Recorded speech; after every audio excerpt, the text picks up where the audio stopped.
Morning everyone. हाँ भाई, GD constable के लिए बैच है और ऐसा नहीं कि और पेपरों में काम नहीं आएगा। सिलेबस सबका लगभग कॉमन ही रहता है, ठीक है। चाहे हरियाणा का पेपर हो, चाहे एसएससी का हो, चाहे कोई भी हो। और सीईटी का भी पेपर आने वाला है, ठीक है, अक्टूबर नवंबर में है। तो बाकी सारे जितने भी एग्ज़ाम हैं सिलेबस सबका ऑलमोस्ट सेम रहता है, कुछ चीज़ें थोड़ी थोड़ी सी अलग हैं। जैसे भाई हिस्ट्री है, पॉलिटी है, ज्योग्राफी है, ये तो सब में आनी है और सेम रहनी है। ऐसा नहीं कि एसएससी में पाकिस्तान की हिस्ट्री पूछ लेगा, ठीक है, हरियाणा के पेपर में वेस्ट इंडीज़ की पूछ लेगा, ऐसा नहीं है। वही बाबर, हुमायूं, अकबर है, वही सारी चीज़ें रहनी हैं।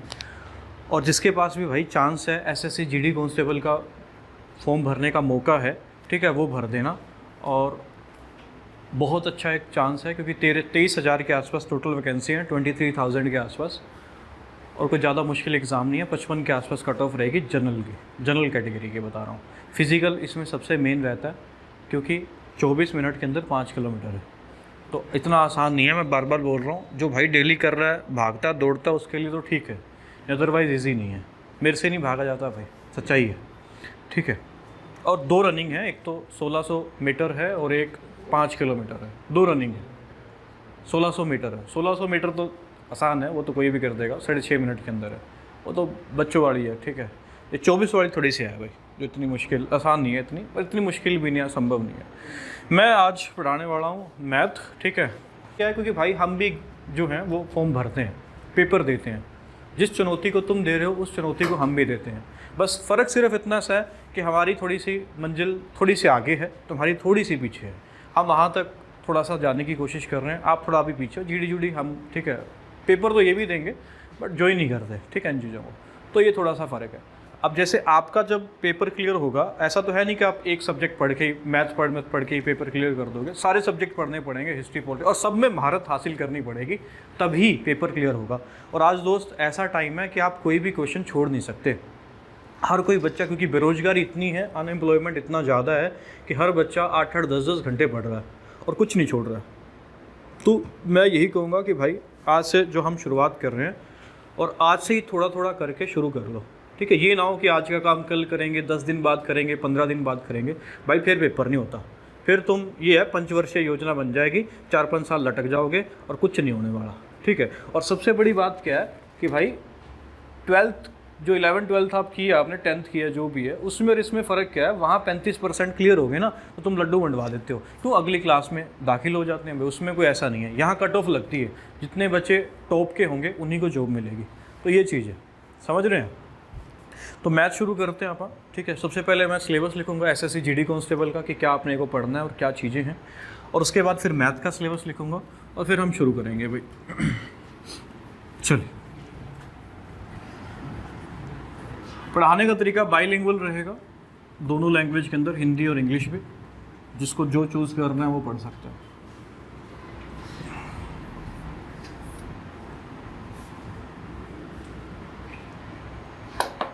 सबसे पहले अगर मैं एसएससी जीडी कांस्टेबल के सिलेबस वगैरह, पेपर के पैटर्न की बात करूं, अच्छा जीडी का मतलब क्या है? आप जीडी कर रहे हैं तब से क्या मतलब है? जनरल ड्यूटी, ठीक है। जीडी का मतलब क्या है? General duty. और पोस्ट किस चीज़ की है भाई? कांस्टेबल की पोस्ट है, ठीक है। लेने वाला कौन है? एसएससी है, स्टाफ सिलेक्शन कमीशन है। और पेपर के लिए जो क्वालिफिकेशन मांगी है वो है सिर्फ 10th, ओनली 10th, ठीक है। बाकी जिसके पास एनसीसी वगैरह का सर्टिफिकेट है उसके एक्स्ट्रा मार्क्स हैं, ठीक है, उसके एक्स्ट्रा मार्क्स हैं अगर एनसीसी वगैरह का सर्टिफिकेट है तो। पेपर क्या होगा भाई? 1.5 घंटे का पेपर होगा, 1 hour 30 मिनट टोटल। बोले तो कितना हो गया? 90 मिनट, ठीक है। क्वेश्चन रहेंगे कितने? तो 100 क्वेश्चन रहेंगे। किस किस से पूछा जाएगा? रीजनिंग आएगी आपकी, मैथ आएगा, जीके आएगी, और लास्ट पोर्शन में इंग्लिश, और साथ के साथ क्या है? हिंदी है, दोनों मिक्स है, ठीक है। रीजनिंग के जो क्वेश्चन रहेंगे वो आपके रहेंगे 25, मैथ के भी 25, जीके के भी 25, और इंग्लिश और हिंदी के भी कितने रहेंगे? 25 क्वेश्चन रहेंगे, 25 क्वेश्चन रहेंगे, ठीक है। बैंकिंग के पेपर में क्या होता है? वहाँ पे सेक्शनल कट ऑफ होती है, सेक्शनल कट ऑफ और सेक्शनल टाइमिंग भी होती है। सेक्शनल टाइमिंग का मतलब क्या है? ये रीजनिंग के क्वेश्चन 20 मिनट के लिए रहेंगे, मैथ के क्वेश्चन 20 मिनट के लिए रहेंगे। यहाँ पे ऐसा कुछ नहीं होता, 90 मिनट तक पूरे का पूरा पेपर आपके सामने रहेगा। जो मर्जी आप पहले कर सकते हैं, जो मर्जी आप बाद में कर सकते हैं, कोई परेशानी, कोई दिक्कत नहीं है, ठीक है। टोटल क्वेश्चन कितने हो गए मेरे भाई? 100 क्वेश्चन हो गए, 25 का 100 और नंबर भी कितने हो गए, 100 ही मार्क्स हो गए। इस पेपर में नेगेटिव मार्किंग है, हाँ है। कितनी है नेगेटिव मार्किंग, तो यहाँ पे नेगेटिव मार्किंग है 1/4। 1/4 का मतलब क्या है कि अगर तुमने 4 क्वेश्चन गलत किए तो एक सही क्वेश्चन भी क्या माना जाएगा, गलत माना जाएगा मेरे भाई। ये मतलब है किसका, नेगेटिव मार्किंग। क्या मेरी बात समझ रहे हैं, ठीक है। अब जो कट ऑफ है ना, मैं रियली बताऊं, क्योंकि नंबर ऑफ पोस्ट हैं और जितना इसका फिजिकल है जिस लेवल का, ठीक है, इतना आसान नहीं है। मेडिकल भी इसका बहुत अलग है, आर्मी के जैसा लगभग आप मेडिकल मान के चलो। छोटी छोटी चीज़ बड़े प्रॉपर चेक होगी इसके अंदर भी। तो उस हिसाब से मेरा ऐसा पर्सनली मानना है कि भाई जनरल की जो कट ऑफ है जनरल कैटेगरी की, वो 55 के आसपास रहने वाली है आउट ऑफ 100, ठीक है, बता रहा हूँ। अब ये थोड़ा बहुत इधर उधर हो सकता है, 5 आगे या 5 पीछे, ठीक है, उतना मैं वो लेके चलता हूँ, 5+ या 5-, ठीक है, इतना है। और इतने नंबर लेने को मुश्किल नहीं है, ठीक है। 3 महीने के आसपास पेपर में टाइम है, 2.5 से 3 महीने, मैक्सिमम 3 से 4 महीने हो सकता है, ठीक है। और ये पढ़ा हुआ बाकी पेपरों में भी काम आएगा, ऐसा नहीं कि सिर्फ एसएससी में ही काम आना है, ठीक है। सीईटी का एक पेपर है, हरियाणा में फॉर्म निकले हुए हैं और 31 अगस्त लास्ट डेट है, ठीक है, उसमें भी ये चीज़ें काम आएंगी। बट हरियाणा का पेपर है तो वहाँ हरियाणा जीके पढ़नी पड़ेगी, ये थोड़ा सा एक्स्ट्रा है, और थोड़ा सा कंप्यूटर के क्वेश्चन होते हैं वहाँ पे, ठीक है। तो ये चीज़ें हमेशा हर एग्ज़ाम में आपको काम आएंगी, आप कोई भी एग्ज़ाम देंगे दुनिया का कॉम्पिटिटिव एग्ज़ाम। तो आज से हम शुरुआत करने वाले हैं मेरे भाई किससे, मैथ से। 25 क्वेश्चन है। मैथ ज़्यादा मुश्किल नहीं आएगा, हल्का मैथ आएगा, ठीक है। और भाई जिसने ये है 11th-12th कर रखी है और आर्ट से की है, मैथ नहीं है, कोई दिक्कत वाली बात नहीं है। हम बिल्कुल 0 लेवल से शुरू करेंगे। और अगर तुम डेली जितना कराया उतना पढ़ लेते हो और घर पे जाके थोड़ी बहुत प्रैक्टिस कर लेते हो, मैथ में कोई दिक्कत नहीं आने वाली, ठीक है। बट दिक्कत तब आएगी, जैसे आज जो मैं रेशियो से शुरू करूँगा, रेशियो चैप्टर से, उसके पहले थोड़े से कैलकुलेशन के रूल सिखाऊंगा। दिक्कत तब आएगी जब आप डेली का काम डेली नहीं करते हैं। आज का काम आपने 2 दिन 3 दिन बाद किया तो वो पहाड़ इकट्ठा होता जाएगा और फिर आने वाले जो चैप्टर हैं वो समझ नहीं आएंगे। फिर ऐसा लगेगा कि चल यार ये मैथ के 25 क्वेश्चन छोड़ देते हैं, हम तो 75 नंबर की तैयारी करेंगे, इसी में से कट ऑफ पार कर लेंगे। ना भाई, ऐसा नहीं है। हर एक सब्जेक्ट कीमती है, हर एक टॉपिक कीमती है, ठीक है। तो शुरुआत करते हैं, अपन मैथ से लगाएंगे अपनी कॉपी में हेडिंग।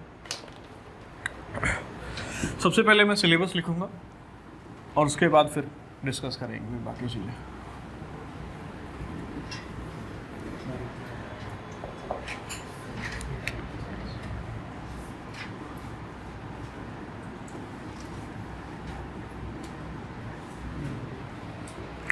मैथ का जो सिलेबस रहेगा वो 10 तक का ही रहेगा, इससे बाहर कुछ नहीं आएगा, ठीक है।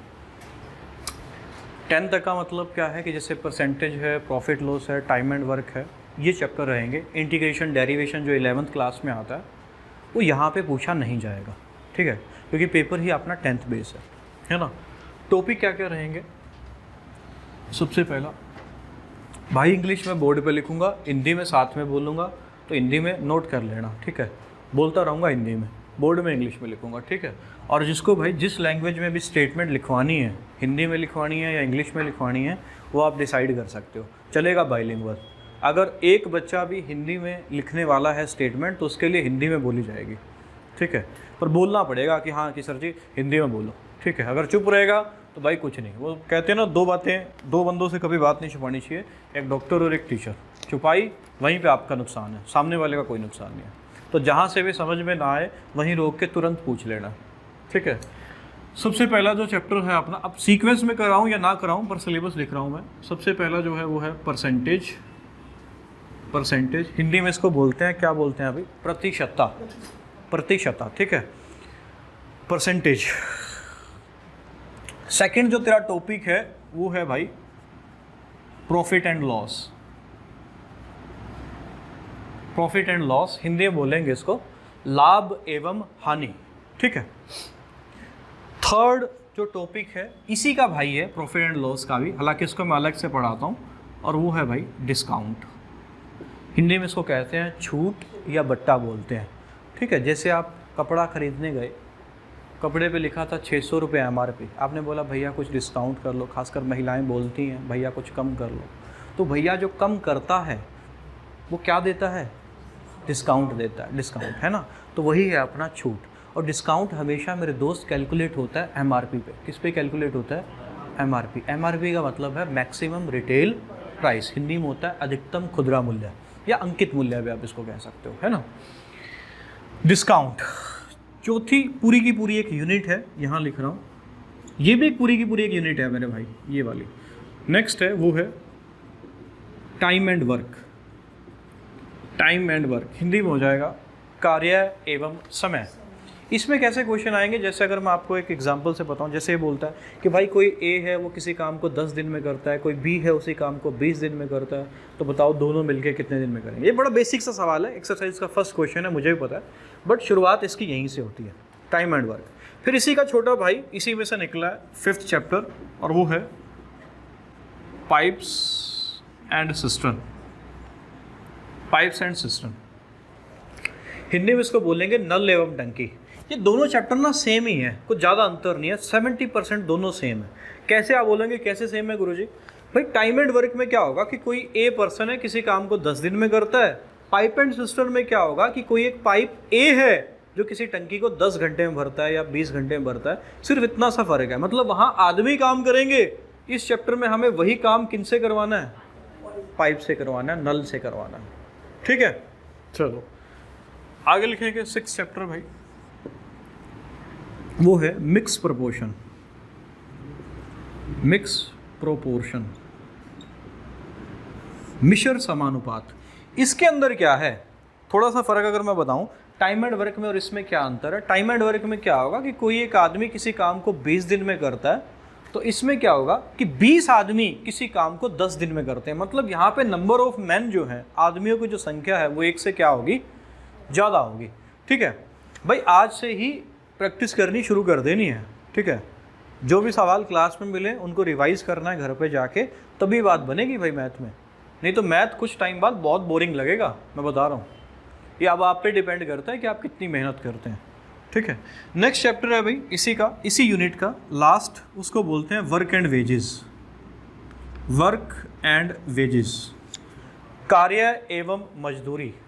कार्य एवं मजदूरी हमने तैयारी पेपर पास करने के लिए नहीं करनी, हमने तैयारी करनी है वर्दी लेने के लिए। अगर ये सोच के करोगे तो फिर तो तैयारी होगी और तुम टाइम बर्बाद नहीं करोगे। अगर भाई ये हो गया आ गया ठीक है, नहीं हुआ तब भी काम चल रहा है, कोई दिक्कत थोड़ी है भाई, फिर नहीं हुआ करता। ठीक है, टाइम वेस्ट नहीं करना, प्रॉपर एक शेड्यूल बना के चलना है। मैं ये भी नहीं कह रहा कि दिन में 12-12, 15-15 घंटे पढ़ना है ना, इतना होता ही नहीं। ठीक है, पढ़ना भी नहीं चाहिए। बस ये है कि 3-4 घंटे, 4 घंटे 5 घंटे के आसपास, जिसमें से 3 से 4 घंटे की क्लास और घर पे 2 घंटे, बस इतना काफ़ी है अपने लिए। पर ये रेगुलर होना चाहिए, हफ्ते के 7 दिन। ऐसा ना हो 3 दिन ये कर लिया बढ़िया, शुरू में तो क्योंकि माहौल बनता है भाई, अब होता है बच्चे को चाह होता है कि तैयारी करनी है, नया नया सेंटर है, नई नई क्लास है, पर 4 दिन बाद वो सारे का सारा डाउन आ जाता है, और जैसे ही वो डाउन आता है फिर वहीं पे वो पीछे छूट जाता है बच्चा। तो ये नहीं अंदर लाना। तो वर्क एंड वेजेस हिंदी में हो जाएगा कार्य एवं मजदूरी। ठीक है, नेक्स्ट है भाई, यहाँ पे लिख रहा हूँ, अब ये पूरी की पूरी एक यूनिट है, यहाँ पे लिख रहा हूँ 8th ratio and proportion. Ratio and proportion बहुत इंपॉर्टेंट चैप्टर, पूरे के पूरे अर्थमेटिक का। आप बोलेंगे कि सर इंपॉर्टेंट क्यों है? क्योंकि अगर ये चैप्टर समझ में नहीं आया ना, ये जितने मैंने चैप्टर अब तक लिखे यहाँ सातों के सातों, ये भी नहीं समझ में आएंगे। इसका ही यूज़ है इन सारे के सारे चैप्टर्स में। ठीक है, कैसे वो मैं आगे बताऊंगा। एक छोटा सा अगर मैं एग्जांपल बताऊं, जैसे 20% है, अगर मुझे ये परसेंटेज हटाना है तो इसको डिवाइड करना पड़ेगा। किससे डिवाइड करना पड़ेगा? 100 से डिवाइड करना पड़ेगा। और ये कट के कितना बनेगा? ये जो 1/5 बना है ना, ये बेसिकली क्या ही है? ये रेशियो ही है। हिंदी में क्या बोलेंगे? अनुपात एवं समानुपात। अनुपात एवं समानुपात, तो ये भी एक रेशियो ही है। अब जब तक इसकी समझ नहीं होगी तो ये क्या क्या काम करता है हमें पता ही नहीं। समझ रहे ना? तो रेशियो एंड प्रोपोर्शन। फिर अगला इसी का एक छोटा भाई है, और वो है भाई पार्टनरशिप। पार्टनरशिप, साझेदारी, वो भी इसी पे बेस्ड है। रेशियो एंड प्रोपोर्शन पे ही सारे का सारा पार्टनरशिप बेस्ड होता है। पार्टनरशिप क्या है, थोड़ा सा अगर मैं हिंट बताऊं, जैसे मान लो 2 लोगों ने बिजनेस शुरू किया, अगर एक ने लगाए बिजनेस में 1 लाख रुपए और दूसरे ने लगाए 2 लाख रुपए, तो भाई प्रॉफिट किसको ज़्यादा मिलना चाहिए? जिसने 2 लाख रुपए लगाए। असूल तो यही कहते हैं, भाईचारे में तो कुछ भी कर लो वो बात अलग है, पर असूल तो यही कहता है भी इसकी इन्वेस्टमेंट ज़्यादा है, और इसकी इन्वेस्टमेंट ज़्यादा है तो प्रॉफिट भी इसी को ज़्यादा मिलना चाहिए। व्हाट माई पॉइंट ना? Okay, partnership. ठीक है, नेक्स्ट, अब कैसे बटेगा पैसा वो हम पार्टनरशिप में ही देखेंगे। 10th चैप्टर जो है वो है अपना एजेस, एज, आयु, उम्र आधारित प्रश्न, उम्र आधारित प्रश्न, एजेस, है ना। ये हम 10th चैप्टर के अंदर पढ़ेंगे। नेक्स्ट है भी फिर इसके आगे 11वां, हालांकि इसी में ऐड कर लेते हैं वो भी हम, mixture and allegation, mixture and allegation, mixture and allegation, इसका हिंदी से मिलेगा मिश्रण, मिश्रण। नेक्स्ट जो है वो बहुत ज़्यादा इंपॉर्टेंट चैप्टर जिसका नाम है TSD। TSD बोले तो क्या है, time, speed and distance. Hindi बनेगी समय, चाल एवं दूरी। ठीक है, एक ना IB का पेपर हुआ था 2019 में, इंटेलिजेंस ब्यूरो, हालांकि वो पेपर बाद में कैंसिल हो गया था। उसमें 25 सवाल आने थे मैथ के, जिसमें से 21 सवाल उन्होंने टाइम, स्पीड एंड डिस्टेंस के पूछे हुए थे, समय, चाल एवं दूरी के। तो बहुत इंपॉर्टेंट चैप्टर है अभी TSD। ठीक है, आप ये मान के चलें कि 2 से 3 सवाल यहाँ से मिलेंगे 100% TSD से। हालांकि वो पेपर कैंसिल हो गया था आगे जाके, IB का पेपर था, इंटेलिजेंस ब्यूरो का। ठीक है, जैसे रो होती है वैसे क्या होती है, एक IB होती है। हाँ जी, किसका, TSD का, हिंदी में। हाँ पूछो, बहुत बढ़िया। समय, चाल एवं दूरी, समय, चाल एवं दूरी, हाँ ऐसे पूछना है भाई। ठीक है, अब अगर चुपचाप बैठे रहोगे, समझ नहीं आ रहा, फिर भाई कुछ नहीं कर सकता मैं, मेरे पास ये कला नहीं है। हाँ, चेहरे से मुझे थोड़ा बहुत तो समझ में आ जाता है कि भाई इसको समझ में आ रहा है या नहीं आ रहा, पर अंदर मामला क्या चल रहा है ये तो वही जानता है। ठीक है, अब ये तुम्हें निकालना पड़ेगा अपने अंदर से। ठीक है, वो मुझे नहीं पता होता कि अंदर क्या है। तो TSD है टाइम, स्पीड एंड डिस्टेंस, समय, चाल एवं दूरी। जैसे आपको किसी ने टाइम दिया कि चलो 12 बजे मिलते हैं कहीं पे, बढ़िया, आपने हिसाब लगाया कि भाई 10 बजे हैं और डिस्टेंस जो है वो है 50 किलोमीटर, तो आपने बोला 12 नहीं, ठीक है मैं तो ये 1 घंटे में ही आ जाऊँगा या आधे घंटे में आ जाऊँगा, 11 बजे मिलते हैं। तो ये आपने किसके हिसाब से बताया, टाइम, स्पीड एंड डिस्टेंस, समय, चाल एवं दूरी। तो कहीं ना कहीं ये चैप्टर आपको पहले से आता है थोड़ा बहुत, बस उसको मुझे निकालना है आपके अंदर से। ठीक है, समय, चाल और दूरी। इसी का फिर छोटा भाई boat and stream, boat and stream, Hindi में आएगा नाव एवं धारा, नाव एवं धारा। इस पे अपन क्या पढ़ेंगे, जैसे एक थोड़ा सा हिंट बनाऊं आपको, एक इसमें आएगी डाउन स्ट्रीम, एक आएगी अप स्ट्रीम। ठीक है, हिंदी में होगा धारा की दिशा में और धारा की दिशा के विपरीत। मान लो ये एक नदी है, इसमें पानी चल रहा है, इसमें आपको तैरना है, तो भाई आपको अपनी ही स्पीड से तैरना पड़ेगा, जितनी आपकी स्पीड है उसी स्पीड से आप तैरोगे, क्योंकि पानी क्या है, शांत है, चल नहीं रहा। अगर मान लो ये पानी भी चलने लग जाए, जैसे गंगा का पानी है, चलता रहता है, ठीक है, चलायमान है, तो उसके अंदर क्या है, अगर आप कांस्टेंट भी खड़े हैं और पानी का दबाव अगर ज़्यादा है, तब भी आप जिधर वो पानी जा रहा है उधर आपको ले जाएगा। अगर आपकी भी स्पीड है तो और ज़्यादा जल्दी पहुंचोगे, क्योंकि नदी की स्पीड भी ऐड होगी और साथ के साथ आपकी स्पीड भी ऐड होगी। इसी को इंग्लिश में बोलते हैं डाउन स्ट्रीम स्पीड। कैसी, डाउन स्ट्रीम। हिंदी में बोलेंगे धारा की दिशा में चाल। अगर वही पानी शांत है फिर भाई आपकी मर्जी है, आप जितनी स्पीड से चलेंगे उतनी ही स्पीड से आगे पहुंचेंगे।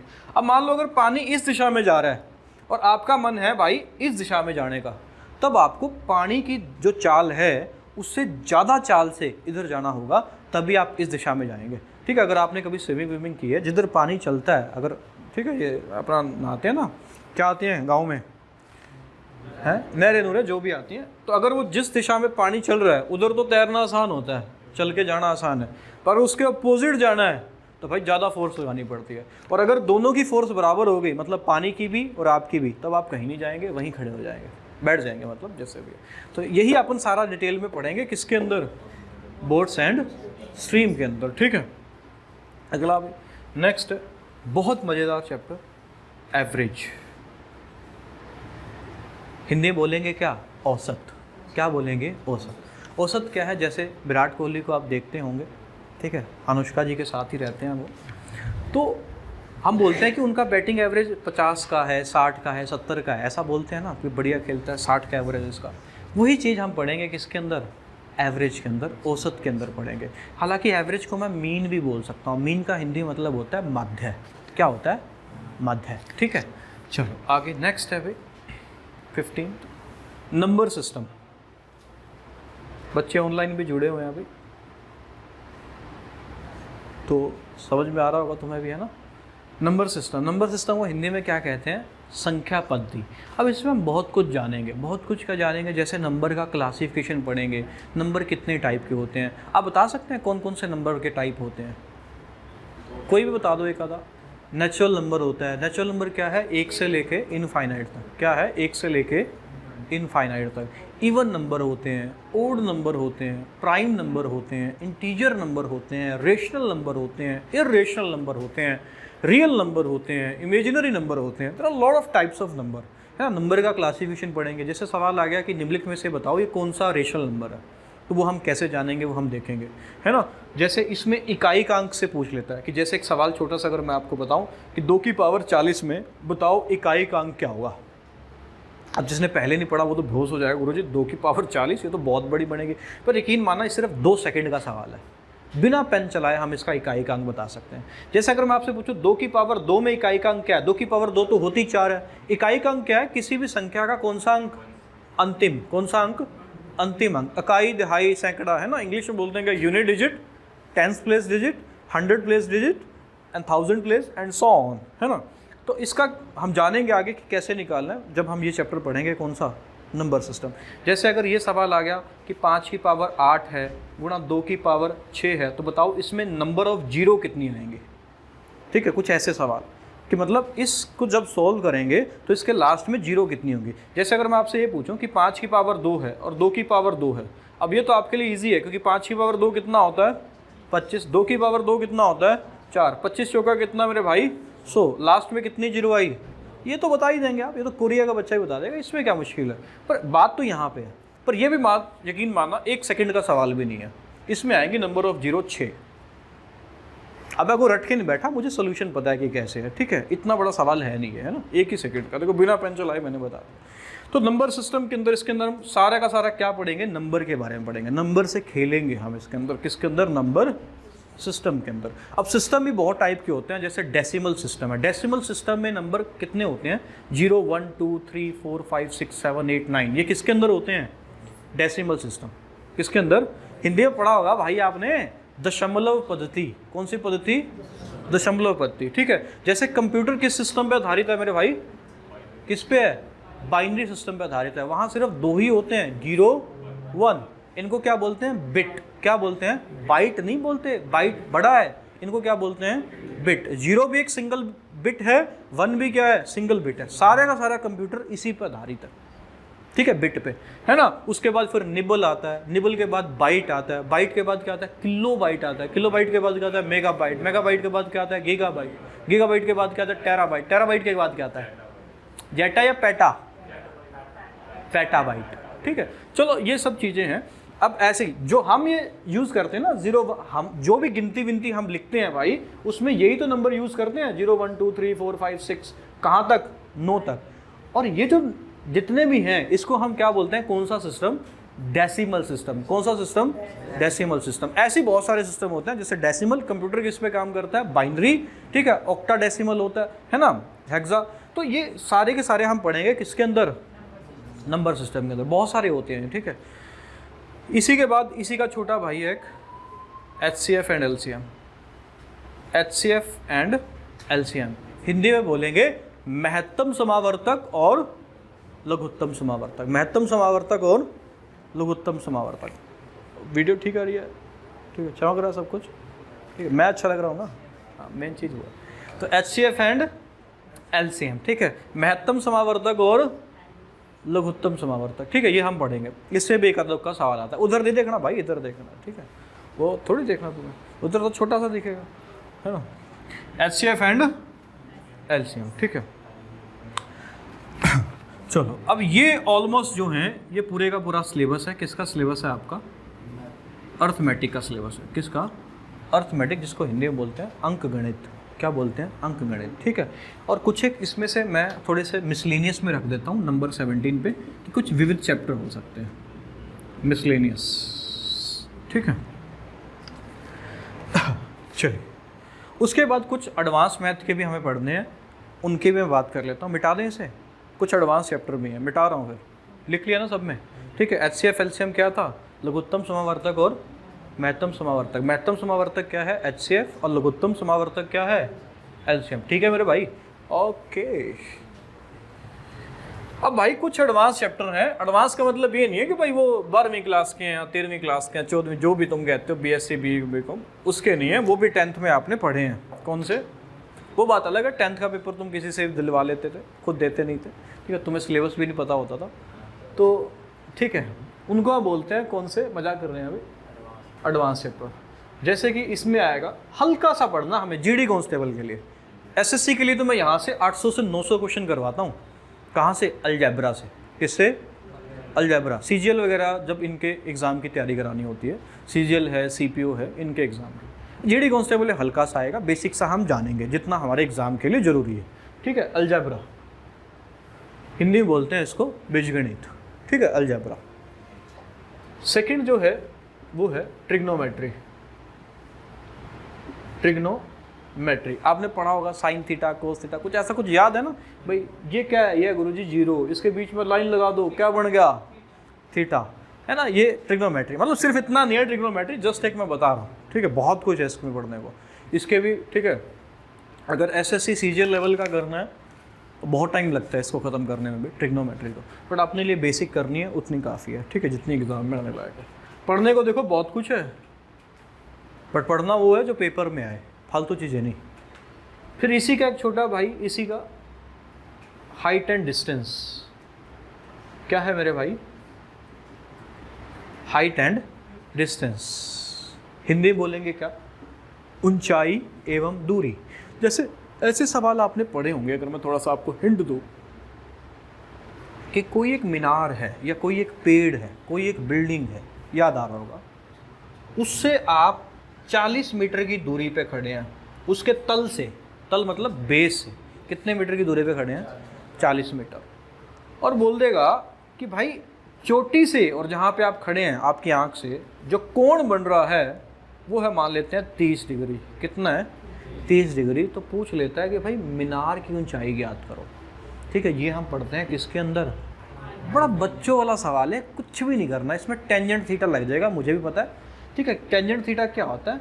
Perpendicular upon base. हिंदी में क्या होगा? लंब बटे आधार। टेंजेंट 30 की वैल्यू लगा देनी है। टेंजेंट 30 की वैल्यू कितनी होती है मेरे भाई? 1/√3, ठीक है। अभी टेबल भी मैं याद कराने सिखाऊंगा कि कैसे याद करते हैं। जैसे टेंजेंट 45 की वैल्यू होती है कितनी?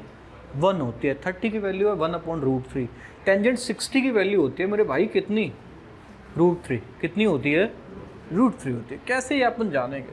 अगला चैप्टर जो है वो है, इसकी हिंदी लिख लेना, ऊंचाई एवं दूरी, ठीक है मेरे भाई, ओके। नेक्स्ट है ज्योमेट्री। ज्योमेट्री को हिंदी में बोलते हैं भाई ज्यामिति। क्या बोलते हैं? ज्यामिति, ठीक है। अब इसके अंदर हमें क्या पढ़ना है? इसके अंदर हमें पढ़ना है त्रिभुज, इन स्क्वायर, सर्कल, इन सब के बारे में पढ़ना है, इनकी प्रॉपर्टीज़ क्या है, वो सारे का सारा हम पढ़ेंगे किसमें? ज्योमेट्री में। इसको मैं दो तरीके से पढ़ाता हूँ, एक तो बेस्ड ऑन किस पे? ट्राइंगल, और एक पोर्शन जो आता है वो बेस्ड ऑन किस पे होगा? सारे का सारा सर्कल, ठीक है। दोनों कैसी फिगर है? 2D फिगर है, 2 डायमेंशनल है। ये अपन पढ़ेंगे किसमें? ज्योमेट्री, ठीक है। इनकी प्रॉपर्टीज सारी की सारी, है ना, किसकी? ट्राइंगल की और किसकी? सर्कल की। सीकेंट क्या है, टेंजेंट क्या है, ये सारी चीज़ें इसके अंदर आएंगी, ठीक है। मैं सीकेंट ट्रिग्नोमेट्री फंक्शन की बात नहीं कर रहा, ठीक है। टेंजेंट क्या होती है? टेंजेंट उसको बोलते हैं ऐसी लाइन जो सर्कल को क्या करके जा रही है? टच करके जा रही है, उसको क्या बोलते हैं? टेंजेंट। सीकेंट क्या होती है? जो काटती है, ठीक है। नीचे वाली क्या है? टेंजेंट। ऊपर वाली क्या है? सीकेंट। ये सारी प्रॉपर्टीज हम किसके अंदर पढ़ेंगे? सर्कल की और ट्राइंगल की। किसके अंदर? ज्योमेट्री के अंदर। हिंदी में क्या बोलते हैं? ज्यामिति। क्या बोलते हैं भाई? ज्यामिति। उसके बाद है फिर पांचवा एडवांस का मेंसुरेशन, क्षेत्रमिति। मेंसुरेशन भाई दो टाइप से पढ़ाता हूं मैं, 2D और 3D। 2 डायमेंशनल और 3 डायमेंशनल। आप बोलेंगे गुरुजी वो तो समझ में आ गया, सर्कल और ये ट्राइंगल, 2D 3D क्या कर रहे हो भाई? जिस बोर्ड पे मैं लिख रहा हूँ ना, ये जो फिगर है ये 2D है, इस पर मैं हाइट नहीं दिखा सकता। हाइट समझते हो? मतलब इस पर मैं सिर्फ क्या यूज़ कर सकता हूँ? इसकी या तो एक लेंथ यूज़ कर सकता हूँ, एक क्या यूज़ कर सकता हूँ? ब्रेड्थ यूज़ कर सकता हूँ। 2D फिगर यहाँ पे बना सकता हूँ। 2D फिगर कौन सी होती हैं? जैसे कि आपकी सबसे बेसिक अगर मैं बात करूँ, ट्रायंगल। ट्रायंगल कैसी फिगर है? 2D है, ठीक है। और सर्कल है, और क्या है? स्क्वायर है, और क्या है? रेक्टेंगल है, ठीक है। और क्या है? पैरेललोग्राम है, समांतर चतुर्भुज है, और क्या है? रोम्बस है, ठीक है। So many examples. वो क्या है? सारे के सारे 2D फिगर हैं। क्या है? 2D figure. अब देखो काइट है, पतंग उड़ाई होगी तो हमने उड़ाई है। काइट भी कैसा फिगर होता है? 2D फिगर होता है। कागज़ का एक टुकड़ा तो है, ठीक है, उसकी कोई ऊंचाई थोड़ी है। आइसक्रीम खाई होगी बचपन में, ख़त्म करते हो नीचे तक, उसकी क्या भी है, साथ के साथ क्या भी है? हाइट है ना, स्लांट हाइट भी है उसकी, कोन की शेप में होता है। स्लांट हाइट मतलब हिंदी में आपने पढ़ा होगा तिर्यक ऊंचाई, तिरछी ऊंचाई। और साथ के साथ क्या भी है उसकी? हाइट भी है। क्या भी है? हाइट भी है। सिलेंडर, बेलन जो होता है, बेलन भी कैसा है? 3D है। कैसा है? 3D, क्योंकि उसकी क्या भी है? हाइट है, ठीक है, और साथ रेडियस भी है ना। तो 3D में कौन से फिगर आएंगे? जैसे कि अगर मैं आपको एग्जांपल बताऊं, कौन सी? Cylinder, cone. एक कमरे में जिसमें आप बैठे हो, ये कैसा है? 2D है, 3D है? 3D है मेरे भाई। कैसे? लंबाई, चौड़ाई, साथ के साथ क्या है? ऊंचाई। हाँ, जो मकान मालिक जो भी है, इस बिल्डिंग का जो मालिक है, वो इसकी छत जो है ऊपर भी तो बना सकता था। मतलब ये भी मैटर कर रही है, इसकी क्या मैटर कर रही है? हाइट मैटर कर रही है। इसको बड़ा या चौड़ा भी बना सकते थे। तो क्या भी मैटर करती है? लेंथ भी मैटर कर रही है, साथ के साथ क्या भी मैटर कर रही है? ब्रेड्थ भी मैटर कर रही है, और साथ के साथ क्या भी मैटर कर रही है? हाइट भी मैटर कर रही है। तो इसको हम हिंदी में बोलते हैं, एक तो हालांकि ये जो कमरा है ये तो किस शेप का है? क्यूबॉइड शेप का है। किस शेप का है? क्यूबॉइड। और एक क्या भी होता है भाई? क्यूब भी होता है। क्यूब और क्यूबॉइड में क्या फ़र्क है कि भाई हिंदी में ये होगा घन और ये होगा घनाभ। एक ना बचपन में एक वो पासा आता था जिसके एक पीला रंग, और इसको हम सेटल करते रहते थे कि सारे कलर इकट्ठे करने हैं। वो आपका किस शेप में होता था? क्यूब। किस शेप में होता था? क्यूब, क्योंकि उसकी सब चीज़ बराबर होती थी। जितनी लेंथ है उतनी क्या थी? ब्रेड थी, उतनी क्या थी? हाइट थी। इसलिए उसको क्या बोलते हैं? क्यूब। क्यूब किसको बोलेंगे फिर? जिसकी लेंथ, ब्रेड्थ, हाइट तीनों आपस में क्या होंगी? इक्वल। उसको बोलेंगे मेरे भाई क्या? क्यूब बोलेंगे। ठीक है, बढ़े आगे। तो ये हम दो टाइप से पढ़ते हैं, मेंसुरेशन 2D और 3D। जितनी भी 3D फिगर होती हैं उन सब का एरिया भी होता है, साथ के साथ क्या भी होता है? वॉल्यूम भी होता है। क्या होता है?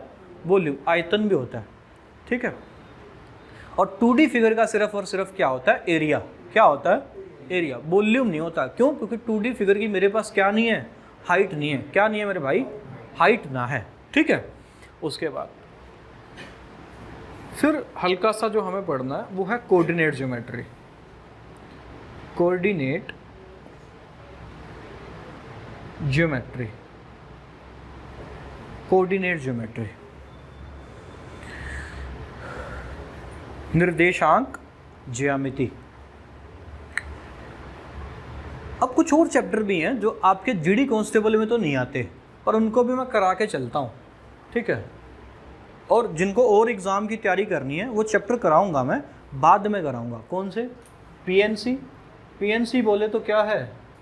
Permutation and combination. पढ़ा होगा आपने, परमुटेशन एंड कॉम्बिनेशन। क्रमचय एवं संचय, क्रमचय एवं संचय, ठीक है। जीडी जूडी में नहीं आएगा ये, ठीक है। और कौन सा है? प्रोबेबिलिटी। प्रोबेबिलिटी, प्रोबेबिलिटी को क्या बोलते हैं? प्रायिकता। इसका एक आधा आसान सा क्वेश्चन, बिल्कुल आसान जिसे कहते हैं, मतलब बिल्कुल जीरो लेवल का जो क्वेश्चन है वो पेपर में एक आधा पूछा जा सकता है। चांसेस उसके भी हालांकि कम हैं, पर पूछा जा सकता है, ठीक है। प्रोबेबिलिटी हिंदी में क्या बोलते हैं? इसको प्रायिकता या संभावना भी कह सकते हैं। बोलते हैं प्रोबेबिलिटी क्या है। जैसे भी कल इंडिया का मैच है, मान लेते हैं ऐसा, ठीक है। आजकल तो मैच हो नहीं, या हो रहे हैं? चलो मुझे नहीं पता। तो अब कल अगर मैच है, मान लो वनडे मैच है, तो मैं पूछूं अगर इंडिया के जीतने की प्रोबेबिलिटी क्या है, तो क्या होगा? या तो इंडिया जीत सकती है या क्या कर सकती है? हार सकती है। तो जीतने की प्रोबेबिलिटी क्या है? जीतने के चांसेस कितने हैं? 1, ठीक है। और टोटल चांस कितने हैं मेरे पास? 2। तो 50-50 है, या तो जीत सकते हैं या हार सकते हैं। जैसे आपके कल जीने की प्रोबेबिलिटी क्या है? जुड़े नहीं ना, कल जिए आप, तो उसकी भी क्या है? 1/2 ही है। 1/2 ही तो है भाई, हाफ है, क्या पता कुछ भी हो जाए, ठीक है। तो ये बिल्कुल बेसिक सा क्वेश्चन मैंने एक बताया, ठीक है। अब पूरा पढ़ाऊंगा भाई जब चैप्टर कराऊंगा, ठीक है। अब कोई टीचर सिलेबस बताने से आप उसका समझ सकते हो कि ज्ञान कितना है उसके पास, ठीक है। अगर मुझे ये चैप्टर के बारे में मैंने कराए हैं तभी मैं ये चीज़ें बता पा रहा हूँ आपको, अगर पहले ना कराए होते तो नहीं बता पाता, ठीक है। चलिए, तो प्रोबेबिलिटी, बाकी भाई एडवांस चैप्टर भी मैं कराता हूँ पर आपके पेपर में बिल्कुल नहीं पूछे जाएंगे। एडवांस चैप्टर जैसे कि कौन से हैं भाई, मैट्रिक्स है, डिटर्मिनेंट है, इंटीग्रेशन है। अब ये 11th-12th है चैप्टर है भाई, जिसने 11वीं 12वीं में मैथ पढ़ा है वही केवल इनको समझ सकता है, अदरवाइज नहीं। और आपके पेपर में पूछे भी नहीं जाएंगे, अपना पेपर 10th बेस है, बट ये भी मैं करा के चलता हूँ। मैट्रिसेस, डिटर्मिनेंट, ठीक है, इंटीग्रेशन, डेरिवेशन, सेट है, रिलेशन एंड फंक्शन है, रिलेशन एंड फंक्शन, ठीक है। मैंने 11th-12th का भी मैथ्स पढ़ाया, तो आप ये मान लीजिए कि 11th-12th के भी सारे चैप्टर, ठीक है, मैं कराता हूँ, पर आपके पेपर में पूछे नहीं जाएंगे। ना एसएससी में आते, ना जीडी में आते, ना सीजीएल में आते, किसी में नहीं आते। हरियाणा वाले, हाँ जी, डाटा इंटरप्रिटेशन एसएससी में नहीं पूछा जाएगा। डाटा इंटरप्रिटेशन वो भी आता है, डाटा इंटरप्रिटेशन जो सबसे ज़्यादा इंपॉर्टेंट जिस एग्जाम के लिए, हालांकि एसएससी में भी आता है, सीजीएल में अच्छे खासे क्वेश्चन आते हैं, मेंस में यहाँ से 15-15, 20-20 क्वेश्चन पूछे जाते हैं डाटा इंटरप्रिटेशन से, ठीक है। पाई चार्ट और ये सारी चीज़ें हैं, इसके अंदर हिस्टोग्राम है, ठीक है, बार ग्राफ है, लाइन, ये सारे डाटा। बैंकिंग के अंदर सबसे इम्पोर्टेंट जो अगर कोई चैप्टर है वो डाटा इंटरप्रिटेशन है। मेंस जो है ना बैंकिंग का, वो चाहे पीओ का पेपर दो, चाहे आप क्लर्क का पेपर दो, उसके अंदर आता ही सिर्फ डीआई है, मेनली सिर्फ डीआई ही आता है किसके अंदर, बैंकिंग के अंदर, ठीक है। हाँ, तो ये सारे के सारे चैप्टर भी मैं कराता हूँ, ठीक है, बट आपके पेपर में ये पूछे जाएंगे नहीं, जिसे करने हैं वो कर सकता है, ठीक है, अलग से। तो चलिए शुरुआत करते हैं, मिटा दें भाई, ठीक है। तो आपसे सिर्फ एक ही चीज़ की इच्छा है, वो ये है, ज़्यादा लोड नहीं लेना, अपना इतना मुश्किल पेपर है नहीं है, फिजिकल के पे ध्यान दे के चलो साथ के साथ। सिर्फ एक चीज़ है कि भाई जितना डेली काम दिया जाता है उतना घर पे जाके करना है, पेपर पास होने से कोई नहीं रोक सकता अगर आपने ये कर लिया 3 महीने कॉन्टीन्यूसली, ठीक है। ये नहीं होना चाहिए कि शुरू के 3 दिन तो आज जैसे, ठीक है, लग रहा है आपके चेहरे से थोड़ा बहुत जोश आया है, घर पे जाके बड़ी आज तो भाई करेंगे तैयारी, पर 3 दिन तक ही रहे, चौथे दिन वो डाउन आ जाए, फिर नहीं बात बढ़ने की भाई। कॉन्टीन्यूटी रहनी चाहिए, ठीक है, ज़्यादा टाइम नहीं चाहिए अपने को, बस 5 से 6 घंटे, जिसमें से 3 से 4 घंटे जो क्लास है और 2 घंटे आपके घर के, बाकी 18 घंटे ज़िंदगी आपकी है, जो मर्जी करो, what ever you can do. Yes है, बैलेंस क्या है, कौन सा बैलेंस, 3 दिन पड़े हैं उसके बाद फिर ये तो करना नहीं ना, इसमें बैलेंस थोड़ी बनाना है, बैलेंस तो हफ्ते के सातों दिन बनाना है। कॉन्टीन्यूटी कैसे आएगी, कॉन्टीन्यूटी भाई देखना पड़ेगा। अब देखो सबकी ज़िंदगी में अपने अपने काम है, अपने अपने प्रॉब्लम्स हैं। अब कुछ भाई जॉब भी कर रहे हैं, ठीक है, कुछ की अपनी दिक्कतें हैं, कुछ की व्हाट्सएप दिक्कत है, ठीक है, अब सबकी अपनी अपनी दिक्कत है।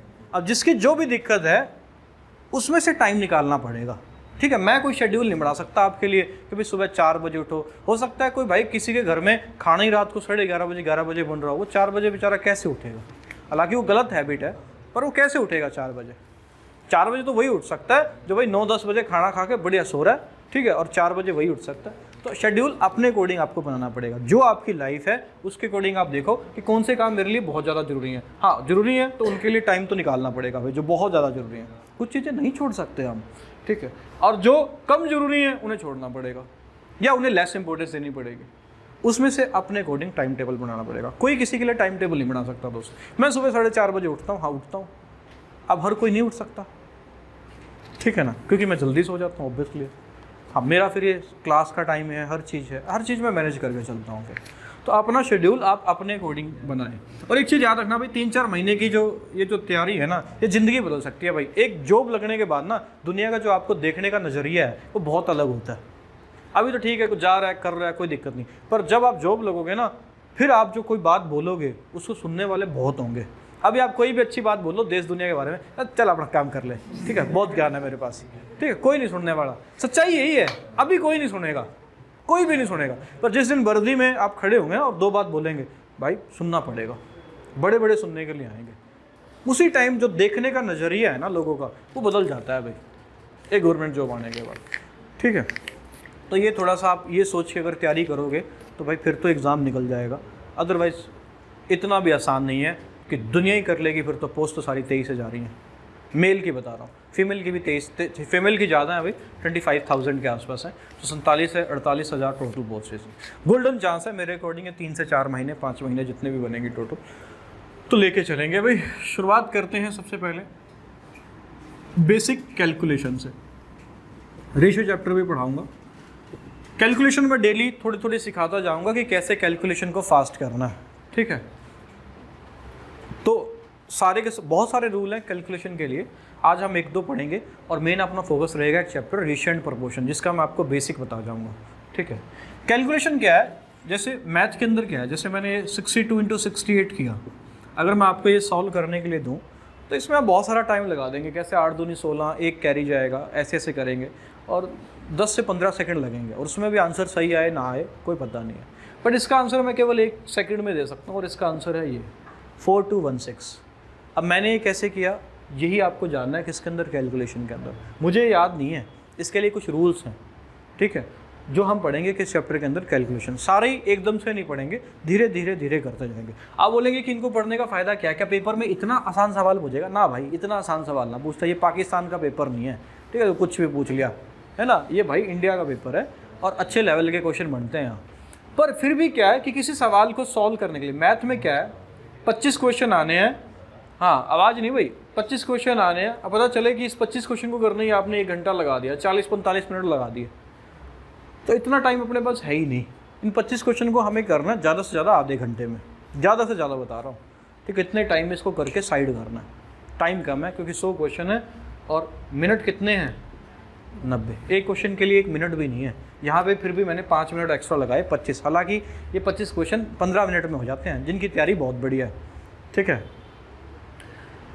पर फिर भी मैं मान के चल रहा हूँ कि चलो कोई नहीं, क्योंकि आप अभी ठीक है फर्स्ट टाइम ही तैयारी कर रहे हैं, कुछ ने पहले अगर की है तो 30 मिनट मान के चल रहा हूँ कि इसमें आपने को करना है, ये टारगेट लेके चलना है इन 25 क्वेश्चन के लिए। तो 30 मिनट में तभी होंगे जब आपकी कैलकुलेशन फास्ट होगी। पता चले किसी भाई को इसको करने में 1 मिनट लग रहा है, तो भाई फिर तो हो लिया, समझ रहे हो ना। तो यही चीज़ के कारण हम पढ़ रहे हैं क्या, कैलकुलेशन को फास्ट कैसे करना है, समझ रहे हैं। चलिए तो ये मैंने कैसे किया ये बताता हूँ। एक रूल है इसके लिए भाई, रूल नंबर फर्स्ट, 1-2 रूल ही जानेंगे आज हम।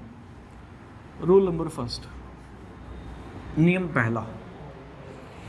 नियम पहला क्या कहता है,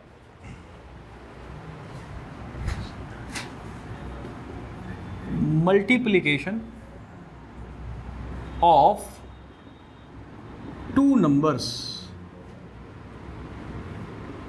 whose 2 numbers whose, हिंदी में बोलूंगा भाई, whose sum at unit place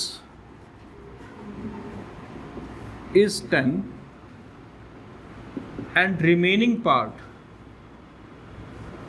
is same। अच्छा कोई है इंग्लिश में लिखता है, हाथ खड़े करना। कितने हैं बच्चे जो इंग्लिश में लिख रहे हैं? 1 2 3 4 5 6, बाकी सब हिंदी है। हाँ तो हिंदी में लिखेंगे भाई, ऐसी 2 संख्याओं की गुणा ऐसी 2 संख्याओं। अब भाई हिंदी में लिखना कोई शर्म वाली बात नहीं है, ये मत समझना भाई, मैं खुद हिंदी मीडियम से पढ़ा हूँ मेरे भाई, ठीक है, सारे का सारा। हाँ ये बात है 11वीं में आके साइंस ले ली, वो सारे के सारे सब्जेक्ट जो है इंग्लिश में थे, ठीक है। बट मेरी खुद हरियाणा बोर्ड से 10th हो रखी है, 12th हो रखी है। तो ऐसी 2 संख्याओं की गुणा जिनके इकाई के अंकों का योग 10 हो, जिनके इकाई के अंकों का योग 10 हो, और शेष भाग एक जैसा हो, और शेष भाग एक जैसा हो। इकाई के अंकों का योग 10 हो और शेष भाग एक जैसा हो, शेष भाग एक जैसा हो। इसका मतलब क्या है देखना, जैसे मैंने एक एग्जांपल लिखा था सबसे पहले कि 62 × 68 करना है, तो इसका आंसर मैंने डायरेक्ट लिख दिया था। कितना लिख दिया था? 8 दूनी 16 और 42-16 इसका मैंने उत्तर लिख दिया था, एक जैसा हो। 42-16 इसका मैंने उत्तर लिख दिया था। अब इसका उत्तर मैं याद करके थोड़े आऊँगे भाई, यही काम रहेगा मेरे, 42-16 याद रखता फिरूंगा मैं, ऐसा नहीं है। इसके लिए एक रूल है, और रूल क्या है बात समझना। क्या बोल रहा है कि भाई इकाई के अंकों का जोड़ कितना होना चाहिए? 10। इकाई का अंक क्या है? जैसे मैंने एक नंबर लिखा 146, इसका सबसे अंतिम अंक जो है वो कौन सा अंक है? इकाई, इंग्लिश में बोलेंगे यूनिट प्लेस, है ना, इकाई का अंक। उसके आगे दहाई, सैकड़ा, हजार, 10,000, 100। तो इसके जो इकाई के अंक हैं वो हैं 2 और 8। यहाँ पे जो जोड़ है, यहाँ पे जो सम है वो कितना है मेरे भाई? 10 है। अपनी पहली कंडीशन क्या कह रही थी कि इकाई के अंकों का जोड़ कितना होना चाहिए? 10। कितना होना चाहिए? 10 होना चाहिए। और शेष भाग क्या होना चाहिए? सेम होना चाहिए। क्या शेष भाग सेम है? शेष भाग का मतलब क्या है? मैंने इस पे हाथ रख लिया, ढक लिया। शेष भाग क्या है? यहाँ पे भी 6 है, यहाँ पे भी क्या है? 6 है। दोनों में क्या है? सेम है। दोनों में सेम है। तो रूल क्या कहता है? रूल मेरे भाई ये कहता है कि जो इकाई के अंक हैं उनको गुणा कर दो। 8 गुणा 2 कर दो। 8 गुणा 2 कितना आएगा? एज इट इज़ लिख दो। ठीक है। अभी 1-2 एग्जाम्पल और भी कराऊंगा। फिर उसके बाद क्या कहता है कि ये जो 6 है इसके आगे जो बच गया, इसके बाद वाला नंबर उठाओ। इसके बाद वाला कौन सा नंबर है? 7 है। तो 6 को 7 से गुणा करेंगे, कितना आएगा? 42। मतलब क्या करना है, एक बार फिर से समझा रहा हूँ। इकाई के अंकों को आपस में गुणा कर दो, जो भी आएगा लिख दो। उसके बाद बाकी जो भाग बच गया उसको एक आगे वाले नंबर से गुणा करना है। जैसे यहाँ पे अगर 7 होता तो किससे गुणा करेंगे? 8। 9 होता तो 10। 10 होता तो 11 से गुणा करेंगे। 12 होता तो 13 से गुणा करेंगे। और लगेगा कब ये रूल? ध्यान देना, कंडीशन 2 है। इकाई के अंकों पे जोड़ कितना? 10। और शेष भाग क्या होना चाहिए? सेम होना चाहिए। शेष भाग क्या होना चाहिए? सेम होना चाहिए। जैसे कि एक और एग्जाम्पल बताऊँ अगर मैं, 83 गुणा 87। सिर्फ इतना बताना मुझे, क्या इस पे रूल नंबर 1 लगेगा? लगेगा। क्यों? इकाई के अंकों का योग कितना है? 10। शेष भाग क्या है? 8 8 है दोनों में। अगर इस यहाँ पे मैं 8 की जगह 9 कर लूँ तो भाई इससे नहीं करोगे, फिर किससे करना है वो मैं आगे बताऊंगा। क्या मेरी बात समझ आई? ओके। यहाँ पे अगर 8 है, इसका उत्तर बताना बिना मन चलाए जल्दी से। कितना लिखूँ लास्ट में? कितना? 7 या 21। आगे कितना लिखूँ भाई? बात उत्तर आ गया भाई, 72 21।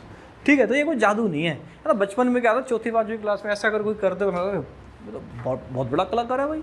ठीक है। तो ऐसा कुछ नहीं है, ये सारे रूल वाले। और जादू जुदू कुछ नहीं होता भाई।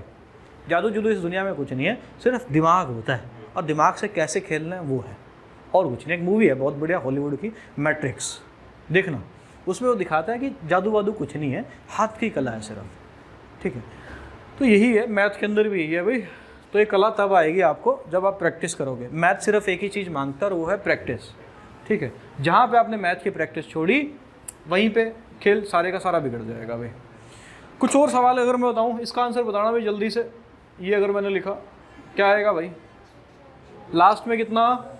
24। तुम्हें बोलना है। ठीक है। आगे कितना आएगा? 9 दया 90। कितना आंसर आ गया? 90 24। बात खत्म।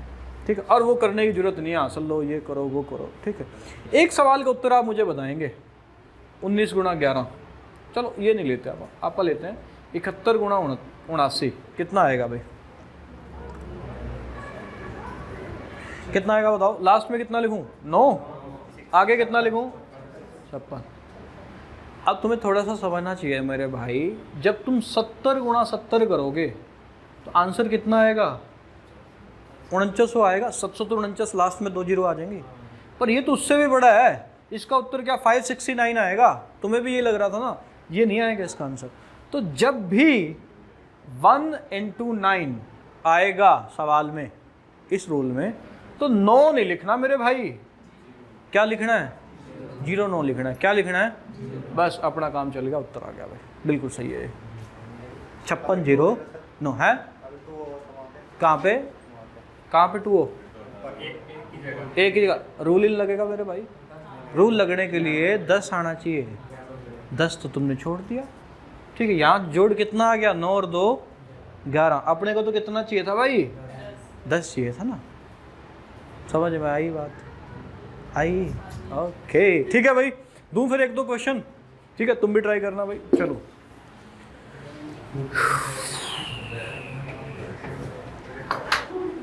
बस वही बात है। नहीं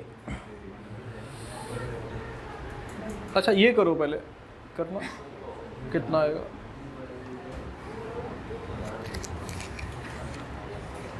जल्दी बताओ। पेन थोड़ी चलाना है। हट मेरे यार, पेन चलाने की क्या जरूरत है? 8 दूनी 16 और 11 दिया। अच्छा पहाड़े कहाँ तक आते हैं? ईमानदारी तक बताना भाई, कहाँ तक आते हैं? आते हैं 15-20 तक या नहीं भाई? टेबल ये है, ज़्यादा नहीं कहूँगा, ज़्यादा दिक्कत नहीं है अपने को। 25 तक कम से कम कर लेना मेरे भाई, कम से कम 25 तक, ठीक है। ज़्यादा है, बहुत कम है, ठीक है। 25 तक कम से कम होने चाहिए, तभी मैथ में फ़ायदा है भाई। नहीं तो आगे आने वाले टाइम में क्या होगा, जैसे मान लो ये आ गया, ठीक भाई 16 8 आ गया, अब मैं सीधा लिख दूंगा 128, ठीक है। अब ये नहीं करके दिखाऊंगा भाई 8 6 48 8 1 8 4 12, ठीक है। सेकंड क्लास में नहीं हो तुम, ठीक है ना। तो ये तुम्हें याद होने चाहिए टेबल, कहाँ तक कम से कम। तो आज का पहला काम जिसको नहीं आता करना है भाई, करना है तो जब भी कांस्टेबल लगोगे, नहीं फिर नहीं लगते भाई। टेबल करने हैं कहाँ तक, एटलीस्ट 25 तक, कोई इससे ज़्यादा जितने भी करे उसकी शर्त है, ठीक है। परंतु कम से कम कितने तक करने हैं, 25 तक, ठीक है ना। करके आने हैं अभी कैसे ना कैसे करके, और कोई मुश्किल नहीं है। चलिए तो भाई ठीक है, ये कोई दिक्कत है इसमें किसी को नहीं। एक और करना फिर, चलो 1 2 और दे रहा हूँ।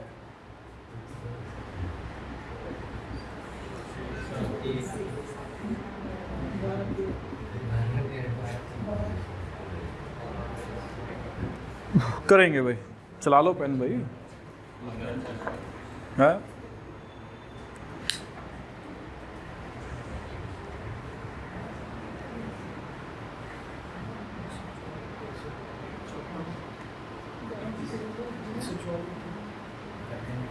हाँ जी। चलो इसमें कितना आएगा 21, इतना टाइम नहीं लगाना, इतना टाइम लगाना तो फिर वो क्रॉस लगा के नहीं कर लेंगे, ठीक है। अब 12 की 13 से भाई 156 आएगा, ठीक है। अब ये तुम्हें कैसे जल्दी करना है ये भी, तो भाई 12 का टेबल याद होना चाहिए। 12 3 36, 12 कम 12 और 3 कितना 15, सीधे 12 से। अब ये नहीं कोई भाई मॉल बना रहा हो 13 दूनी 26 और 13 जोड़ के कर रहा है, ऐसे नहीं भाई, ठीक है। डायरेक्ट 12 का पहाड़ा आना चाहिए और डायरेक्ट आ गया कितना 156। इसका कितना आएगा 6 चौका 24, 15 चौके 60 और 210, ठीक है ना। ऐसे होनी चाहिए कैलकुलेशन, समझ रहे हैं। अभी मैंने ये तो आसान था, चलो 6 चौका 24, 14 गुना 15 मैंने कैसे कर लिया, मैंने डायरेक्ट 15 का पहाड़ा दिमाग में सोचा। 15 चौका 60, 0 6 कैरी, 15 और 6 कितना 21, 210 24, ठीक है भाई। ओके चलिए, तो रूल नंबर फर्स्ट का अगर मैं एक और बढ़िया यूज़ आपको बताऊं, जैसे कि 15 का स्क्वायर अगर आपसे कोई पूछता है तो आपको याद, स्क्वायर का मतलब हिंदी में होता है वर्ग। वर्ग का मतलब क्या होता है, किसी भी नंबर को कितनी बार गुणा करना भाई, 2 बार। कितनी बार, 2 बार। तो 15 गुणा 15 कितना होगा, 225 होगा। ये भी आप किसकी मदद से बता सकते हैं, रूल नंबर 1 की मदद से। कैसे देखना भाई, इकाई के अंकों का जोड़ कितना है 10, रिमेनिंग पार्ट क्या है दोनों में सेम, लगा दो 25 50, 1 दूना 1 के आगे ना, 1 के आगे कितना 2, 2 एकम 2 2 5 2 2 5, कोई दिक्कत। अब कोई भाई पूछ ले 75 का वर्ग बता अभी मेरे को, कोई दिक्कत ना है। कैसे बताओगे भाई, 25 25 7 8, उत्तर आ गया, ठीक है। कोई परेशानी कोई दिक्कत है भाई, कोई दिक्कत ना है। कोई कह दे अगर 95 का स्क्वायर बताओ कितना है, तो भाई कितना आएगा 25, लास्ट में तो 25 ही आना है, 9 दिया 90, उत्तर 9025। बता दोगे आप, बिना पेन चलाए बताओ फिर 65 का स्क्वायर जल्दी से, 42 25, बस हो गया बात, ठीक है। स्क्वायर का मतलब समझ गए ना, स्क्वायर का नंबर मतलब क्या है, किसी भी नंबर की पावर 2। मुझे पता है बहुत सारे बच्चों को पता होगा, पर मैं ये मान के चल रहा हूँ आपको कुछ नहीं आता अभी के लिए, ठीक है। तो स्क्वायर का मतलब किसी भी नंबर की पावर 2, और किसी भी नंबर की पावर 2 होने का मतलब क्या है, नंबर का कितनी बार मल्टीप्लाई होना, 2 बार आपस में मल्टीप्लाई होना। आगे हम पढ़ेंगे किसी नंबर का क्यूब। क्यूब का मतलब क्या होता है, किसी भी नंबर का कितनी बार गुणा होना, 3 टाइम्स मल्टीप्लाई होना। कितनी बार गुणा होना, 3 बार गुणा होना, ठीक है। चलिए, तो ये था भाई रूल नंबर 1। रूल नंबर 1 हमने खत्म कर लिया है। बाकी इसके रूल पढ़ेंगे हम आगे, बहुत सारे रूल हैं, ठीक है। ये हम डेली 2 3 दिन सीखते जाएंगे, ठीक है। शुरुआत करते हैं अपना चैप्टर पहला, और वो है रेशियो एंड प्रोपोर्शन। हिंदी में होगा मेरे भाई अनुपात एवं समानुपात, अनुपात एवं समानुपात, अनुपात एवं समानुपात। भाई आज जो आपके चेहरे पे जोश मुझे दिखाई दे रहा है, अगर ये 3 से 4 महीने बना रहा ऐसे ही, तो भाई फिर कोई नहीं रोक सकता। बस इसको कंटिन्यू बनाए रखना। रेशियो एंड प्रोपोर्शन, हिंदी में होगा अनुपात एवं समानुपात। रेशियो है क्या, पहले ये समझते हैं। जैसे कि रेशियो का हम रिप्रेजेंट किससे करते हैं? रेशियो का हम रिप्रेजेंट करते हैं या तो डिवाइड से, जैसे a बाई बी है। इसको आप कैसे पढ़ते हैं? बचपन में जिन्होंने हिंदी मीडियम से पढ़ा वो पढ़ते होंगे a बटा बी। क्या? a बटा बी। और इसी को इंग्लिश वाले कैसे पढ़ते हैं? a by B. तो ये भी एक क्या ही है? एक रेशियो है। क्या है? रेशियो। इसको मैं कैसे भी लिख सकता हूँ, इसको मैं ये दो बिंदी यहाँ पे लगाई, ऐसे भी लिख सकता हूँ। इसका मतलब भी क्या है? a is to B, a is to B. ये भी क्या है? रेशियो। ठीक है। अब रेशियो होता क्या है, बात समझना। जैसे कोई एक चुन्नू है, कोई एक ए है मान लेते हैं, चलो इसके पास 100 रुपये हैं। कोई एक बी है, इसके पास है 70 रुपये। क्या है? 70 रुपये। तो अगर इन दोनों का मैं रेशियो पूछूं क्या है, तो रेशियो कैसे निकलेगा? ए के पास कितने रुपए थे? 100। बी के पास कितने रुपए थे? 70। इस फॉर्म में मैंने लिख लिया। अब दोनों संख्याओं में से जो जो कटता है, जो जो कैंसल आउट होता है, वो काट देना। क्या क्या कटता है? एक जीरो यहाँ पे है, एक जीरो यहाँ पे है। तो रेशियो कितना आ गया आपका? 10:7 आ गया। कितना आ गया? 10:7। ठीक है। जैसे कि और अगर एग्जांपल मैं आपसे बात करूं, तो ए के पास मान लेते हैं 60 रुपये हैं, बी के पास है मान लेते हैं, इसके बाद आगे कहीं नहीं कटेगा ये। अगर कटेगा भी तो वैल्यू किस में आएगी भाई? किस में आएगी? पॉइंट में आएगी। और रेशियो कभी भी पॉइंट में नहीं होता। ठीक है। मेरा पढ़ाने का तरीका ये भी है, तुम भी सुन लो, कि भाई मैं बेसिक से लेके चलता हूँ। ये नहीं आते ही सवाल दाग दिया, तोप दाग दी ना भाई। पहले चैप्टर कहना क्या चाहता है, उसके बारे में क्या है, क्या चीज़ें हैं जो हमें जाननी चाहिए, वो पढ़ाऊँगा सबसे पहले। उसके बाद फिर सवाल शुरू करूँगा। बेसिक मेरा कम से कम ये है कि आप ये मान के चलो कि एक क्लास तो बेसिक ही चलेगी, उसके बाद सवालों पे आएंगे। पेपर में ये सवाल नहीं आता कि रेशियो क्या है, इसका इतना सा बेसिक सवाल आ गया कि 100 और 70 का रेशियो बताओ। परंतु हमें शुरुआत करनी है बिल्कुल जीरो से, ताकि सबको समझ में आए। ए के पास मान लेते हैं 60 रुपये हैं, बी के पास मान लेते हैं 40 रुपये हैं। अगर इसका मैं रेशियो आपसे पूछूं तो आप क्या करेंगे? 60 रुपये और यहाँ कितना? 40 रुपये। सबसे पहले तो क्या कटेगा भाई? रुपये से रुपये कटेगा। क्या कटेगा? रुपये से रुपये। फिर क्या कटता हुआ दिख रहा है? जीरो से जीरो। अभी भी ये रेशियो नहीं बना, क्योंकि ये आगे भी कट सकता है। किससे?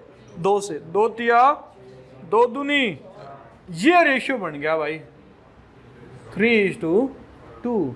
इसके बाद अगर काटने की किसी ने कोशिश की तो उस बदतमीजी का इंजाम ये होगा कि ये वैल्यू किस में आ जाएंगी? पॉइंट में आ जाएंगी।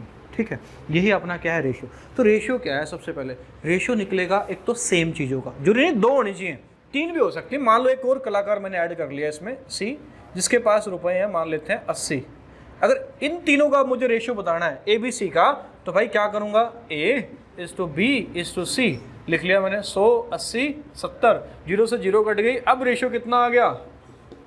10, 8, 7। तो मतलब रेशियो के लिए जरूरी नहीं है कि 2 ही नंबर होने चाहिए। नंबर 2 से ज़्यादा भी हो सकते हैं, 3, 4, 5, 6, 7, 8, कितने भी हो सकते हैं। परंतु वो जो नंबर है ना, वो सेम कैटेगरी के होने चाहिए। किसके होने चाहिए? सेम कैटेगरी के। इसका मतलब मैं अभी बताऊंगा। दूसरी बात क्या है? दूसरी बात ये है मेरे भाई कि हमें उन नंबरों को कैंसल आउट करना है और तब तक काटते जाना है जब तक वो एक ऐसी वैल्यू पे पहुंच जाए जो सबसे छोटी वैल्यू हो, और जिसको आगे फर्दर डिवाइड ना किया जा सके। फर्दर डिवाइड ना किया जा सके। रेशियो बेसिकली पता है, मैथ में अगर मैं थोड़ा सा थ्योरी में जाऊं, रेशियो बेसिकली यूज़ किस चीज़ के लिए होता है? तो रेशियो यूज़ होता है कंपेयर करने के लिए। क्या करने के लिए? कंपेयर करने का मतलब क्या है? जो बिल्कुल कतई हिंदी भाषी हैं, मातृभाषा हिंदी है जिनकी, उनका अगर मैं बात बताऊं, जैसे मान लो ये एक लड़का है, मान लेते हैं, एक ये लड़का है। इन दोनों में अगर मैं पूछूं सबसे लंबा कौन है, आप बोलेंगे ये लंबा है जी, ये ऊंचा सा दिखाई दे रहा है, ये छोटा है। इन दोनों को आपने क्या किया? कंपेयर किया। तो नंबर्स को कंपेयर करना किस में सीखते हैं हम? रेशियो में सीखते हैं। बात समझ गए? रेशियो के लिए क्या, एक तो मैंने बात बताई थी, जो भी नंबर आप ले रहे हैं वो सेम कैटेगरी के होने चाहिए। क्या होने चाहिए? सेम कैटेगरी के। और उन नंबरों को तब तक कट करना है, तब तक काटना है जब तक वो सबसे छोटी वैल्यू में कन्वर्ट ना हो जाए। ठीक है। जैसे एक मैंने यहाँ पे लिखा था भाई, इसको आप ये नहीं बोल सकते कि रेशियो 6:4 है, हालांकि गलत नहीं है, पर रियल मायने में रेशियो क्या आएगा? इसको फर्दर कट करो, 2 से कट गया 3, 2 से कट गया 2, तो रेशियो ये है कितना? 3:2 है। अब सेम कैटेगरी का होने का मतलब क्या है, बात समझना। इसका मतलब ये है, जैसे मान लो एक भाई के पास 100 रुपये हैं और एक भाई के पास $100 है। अब इनके पास आप जो मनी है उसका रेशियो तो बता सकते हैं कि 1:1 है, 1:1 है, परंतु अगर मैं रुपीज़ और डॉलर का रेशियो बताने लगूं तो नहीं बता सकता। क्यों नहीं बता सकता? क्योंकि भाई रुपये से डॉलर नहीं कटेगा, और वैसे भी $100 100 रुपये के बराबर थोड़ी है। ठीक है, अगर आप मान लो ये कर दो 1:1, भाई दोनों के पास 1:1 में पैसा है, तो इसका मतलब जो बेचारा $100 लेके बैठा है उसकी तो औकात गिर गई। भाई उसके $100 किसके बराबर कर दिए आपने? 100 रुपये के बराबर कर दिए। हाँ, इसके पास भी अगर $100 होते तो फिर मैं बोल सकता था कि रेशियो कितना है, 1:1 है। ठीक है मेरे भाई, बात समझ में आ रही है? ओके। जैसे कि एक बड़ा फेमस एग्जांपल अगर मैं लेता हूँ, एक 30 इंजीनियर है और एक तरफ है 40 कुत्ते। ठीक है, इसका अगर मैं रेशियो बताऊँ तो बच्चे ये भी बता देते हैं गुरुजी 0 से 0 कट गई और रेशियो आ गया 3:4। ना भाई, इंजीनियर से कुत्ता नहीं कटेगा, ऐसा थोड़ी है। फिर तो आपने इंजीनियर को किसके बराबर कर दिया? कुत्ते के बराबर कर दिया। ठीक है, माना इंजीनियरिंग की वैल्यू बहुत डाउन आ गई आज के टाइम में, पर इतने भी थोड़ी ना भाई, है ना। चलो बात समझ गए। उसके बाद भाई थोड़ा सा और रेशियो को समझते हैं। बहुत बेसिक से शुरू किया भाई। जैसे कि अब बात समझ, अब यहाँ से रियल रेशियो शुरू हो रहा है भाई। पहला सवाल अगर मैं बात करूँ, बहुत आसान भाई, ए और बी को कुछ रुपए देने हैं और किस रेशियो में देने हैं, मान लेते हैं 3:2 में देने हैं। और कितने रुपए देने हैं, मैंने मान लिया कितने रुपए देने हैं, 60 रुपये। ठीक है, तो सवाल ये है ए को कितने मिलेंगे और बी को कितने मिलेंगे। तो कैसे करना है ये कैसे करना है, बात समझना। ए को कितने मिलेंगे ये निकालने के लिए क्या करना है, ए की वैल्यू देखो मेरे भाई कितनी है, ए की वैल्यू दिखाई दे रही है 3, ये तो सबको दिख रहा है ना भाई। ठीक है, बी की वैल्यू कितनी दिख रही है, 2 दिख रही है। ठीक है भाई, ओके। ए को निकालना है पहले मैंने, तो ए की वैल्यू मैंने देखी, ए की वैल्यू कितनी है, 3 है। कितनी है, 3। इसके नीचे लिखेंगे आप टोटल, टोटल कितना है, इसके पास 3 है, इसके पास 2 है, तो कितना है टोटल, 5। और टोटल कितने रुपए बांटने थे, 60 रुपये। तो गुणा किससे कर देंगे, 60 से। 5 से इसको काटेंगे, कितने पे कटेगा, 12 पे। अब मेरी टेबल अच्छी है तो 12 पंजे 60 मुझे दिख रहा है, इसी वजह से मैं बोल रहा था मेरे भाई टेबल कम से कम यहाँ तक याद कर लो, 25 तक। अब भाई जिसको ये भी नहीं आता अभी 12 पंजे 60 होता है, तो बताओ, समझ रहे हैं ना मेरी बात, वो कहीं ना कहीं खतरे की घंटे है भाई। ठीक है, वो फिर दौड़न जोगा ही रह गया, पेपर देने जोगा नहीं रहा। सच्चाई है भाई। उत्तर कितना आएगा भाई, 36। ए के पास कितने रुपए हो गए, 36। अब यहाँ से बी के पास बताने हैं कितने हैं, तो एक तरीका तो मेरे पास क्या है, क्या बोले गुरुजी 60 देने थे टोटल, 36 आपने ए को दे दिए, तो बी के पास क्या करो, 36 इसमें से घटा दो, बी के पास कितने आएंगे, 24। चलो ये तरीका तो अपने पास है ही है, पर रेशियो में कैसे करेंगे हम देखना। बी के पास कितने हैं भाई, कितने हैं, तुम भी बोलो कितने हैं, 2।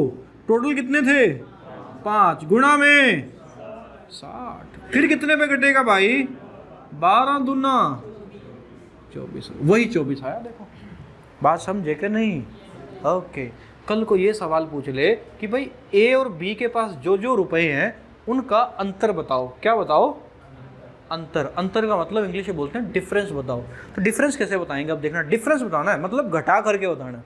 तो एक तरीका तो यही है, अलग अलग 36 इसका निकाला, 24 इसका निकाला, तो दोनों के पास कितना अंतर है भाई, कितने का अंतर है दोनों के पास, 12 का अंतर। 24 और 12 36 ना, तो 12 का अंतर हुआ।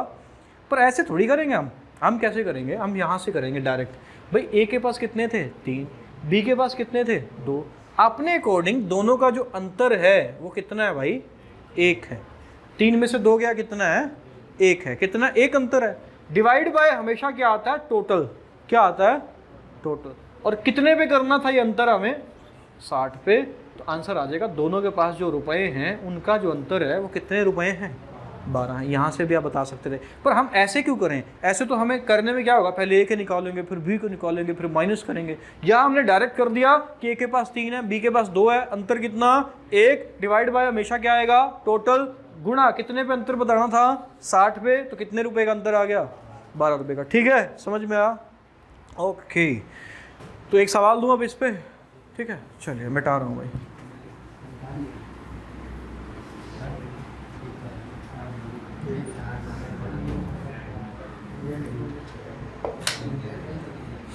चलिए अब की बार 3 पर से ले रहा हूँ, आप ही आंसर बताएंगे और साथ में आप भी ट्राई करेंगे भाई।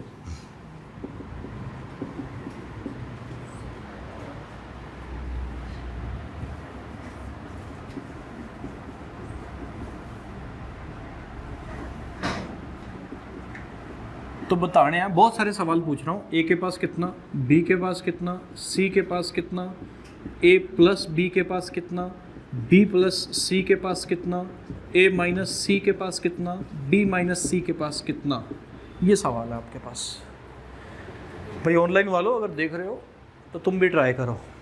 वीडियो अच्छी लगे तो लाइक कर देना, ठीक है? हैं ना, ये मुझे थोड़ी सी अच्छी बात लगती है, मतलब चैनल लाइक करना, सब्सक्राइब करना। मजाक में बोली मैंने, सामने वाले की मर्जी है, करे ना करे, ठीक है? किसी को बढ़िया लगी तो कर देगा, नहीं लगी तो ना करेगा भाई। हाँ भाई बोलो अमित। है डिफरेंस बताना है, डिफरेंस माइनस थोड़ी करना है। डिफरेंस कभी भी माइनस का नहीं होता। लिखा चाहे वो है, और रुपए माइनस में थोड़ी आएंगे, रुपए माइनस में कर दोगे। माना तुम्हारे पास कुछ नहीं है तो 0 है, ऐसा थोड़ी तुम्हारे पास -30 है। -30 तब है जब तुम मेरे 30 रुपये देनदार हो और जेब में फिर भी कुछ नहीं है। पर ऐसा मैथ में नहीं चलता, ठीक है भाई? एक चीज़ समझ लो बाकी सब भी भाई। अगर कोई पूछे 7 और 4 का डिफरेंस बताओ तो आप बोलेंगे 3। अगर 4 और 7 का भी डिफरेंस पूछ ले तब भी आंसर कितना है? प्लस का 3 है, माइनस नहीं है। डिफरेंस की बात कर रहा हूँ, डिफरेंस। अगर घटाने का बोले 7 में से 4 आएगा 3, 4 में से 7 आएगा कितना? -3 आएगा। पर डिफरेंस हमेशा किसका होता है? प्लस का होता है। डिफरेंस में हम ये देखते हैं कि दोनों में अंतर कितना है। मान लो एक 6 फुट का है, एक है बेचारा 3 फुट का। बच्चों तो भाई अंतर कितना हाइट में? 3 फुट है। ये थोड़ी बोलेंगे -3 फुट है, समझ रहे? ओके हाँ, A 21, B 28, C 35, A plus B 49, B plus C 63, A minus C, A minus C A minus C कितना? 14, B माइनस C 7। अब भाई कोई बच्चा अगर है जिसको इसमें से कोई भी सवाल का आंसर नहीं आया तो प्लीज़ पूछें। आप तो खैर पूछ नहीं सकते, ठीक है? तो कोई है भाई जिसका कोई भी इससे अलग हो आंसर? कोई भी समझ में आ, हिचकना नहीं है भाई, तुरंत बोलना है, बिंदास। शुरुआत हो रही है क्लास की, आगे सबके। फिर भी चलो मैं एक आधा बता देता हूँ। जैसे मुझे मान लो B प्लस C निकालना है, B प्लस C। अब ये तो आसान ही है, तो बता दिए होंगे सबने। B प्लस C निकालना है, B जमा C। तो कैसे निकालेंगे भाई? देखना, B जमा C देखना भाई। B के पास कितना है मेरे भाई? 4। C के पास कितना है? 5। C के पास कितना है?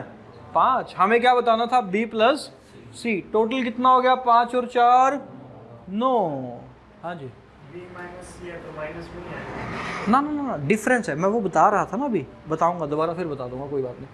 तो 5 और 4 कितना हो गया?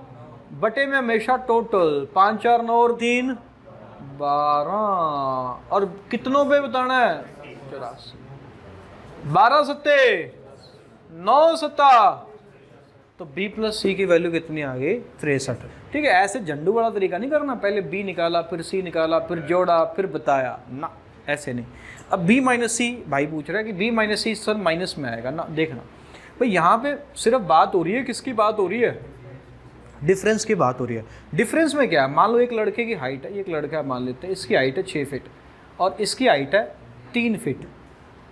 तो आप तो मुझे बता देंगे कि इसकी हाइट में जो डिफरेंस है वो -3 फीट का है, पर ऐसा नहीं होता। इसमें अगर मैं आपसे पूछूं भी कितना डिफरेंस है तो आप बोलेंगे सिर्फ और सिर्फ कितना डिफरेंस है? 3 फीट का डिफरेंस है। कितना? 3 फीट का। यहाँ पे जो बात हो रही है सिर्फ और सिर्फ किसकी बात हो रही है? डिफरेंस। सब्ट्रैक्ट करके बात नहीं हो रही। और वैसे भी रुपए कभी माइनस में नहीं होते, रुपए हमेशा किस में रहते हैं? प्लस में। या कितना रहेगा? 0। पर्स में या तो 0 है या क्या है? पड़ा है कुछ थोड़ा बहुत 10-5 रुपए का सिक्का है ना। तो अब B माइनस C डायरेक्ट कैसे निकालेंगे? देखना, B के पास 4, C के पास 5, अंतर कितना? 1। अंतर कितना? 1 डिवाइड बाय टोटल कितना?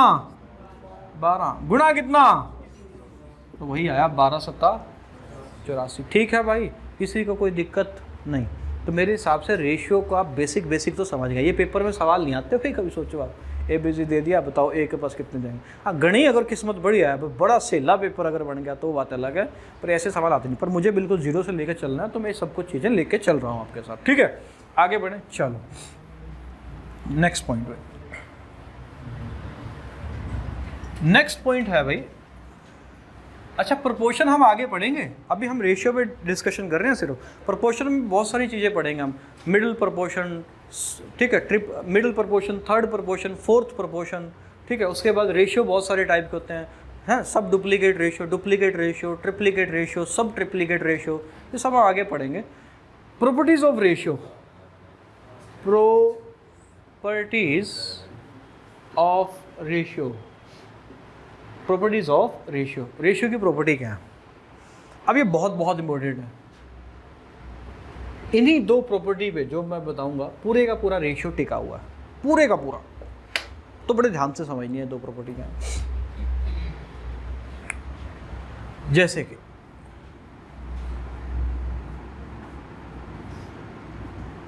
एक रेशियो लिया मैंने A/B, ये रेशियो है 3:4 है।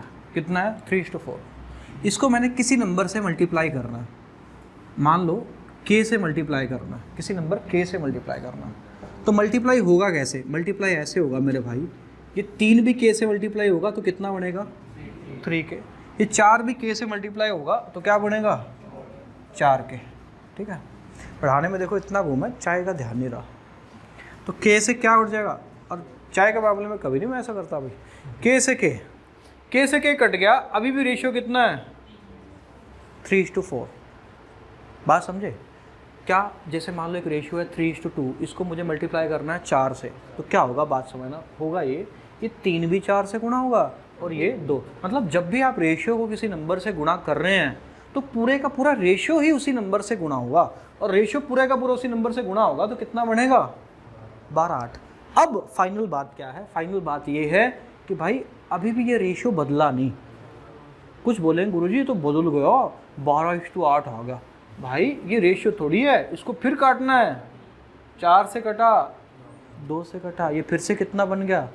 3:2। तो पहली प्रॉपर्टी क्या कहती है? पहली प्रॉपर्टी ये कहती है कि रेशियो को अगर आप किसी नंबर से गुणा कर रहे हैं तो पूरे का पूरा रेशियो ही उसी नंबर से गुणा होगा। मतलब एक नंबर नहीं गुणा होगा, 2 है 2, 3 है 3, 4 है 4, 5 है 5 गुणा होंगे। दूसरी बात क्या है, जो मुख्य बात है वो ये है कि गुणा करने से जो वैल्यू आती है वो भी रेशियो में क्या रहती है? सेम रहती है, क्योंकि फिर से इसको 4 से कट करेंगे तो रेशियो फिर से कितना बनेगा? 3:2। मतलब रेशियो को गुणा करने में कोई दिक्कत नहीं है, क्योंकि रेशियो क्या रहता है?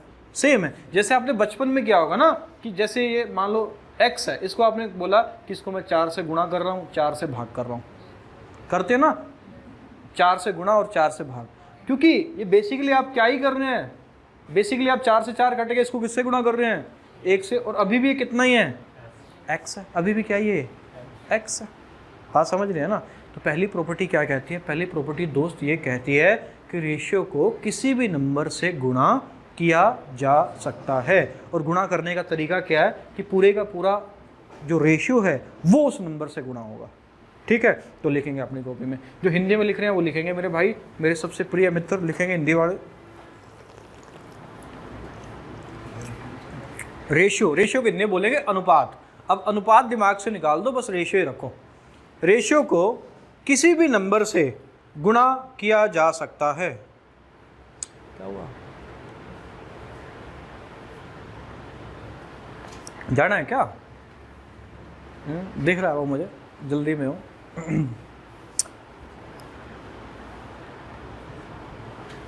रेशियो को किसी भी नंबर से गुणा किया जा सकता है। इससे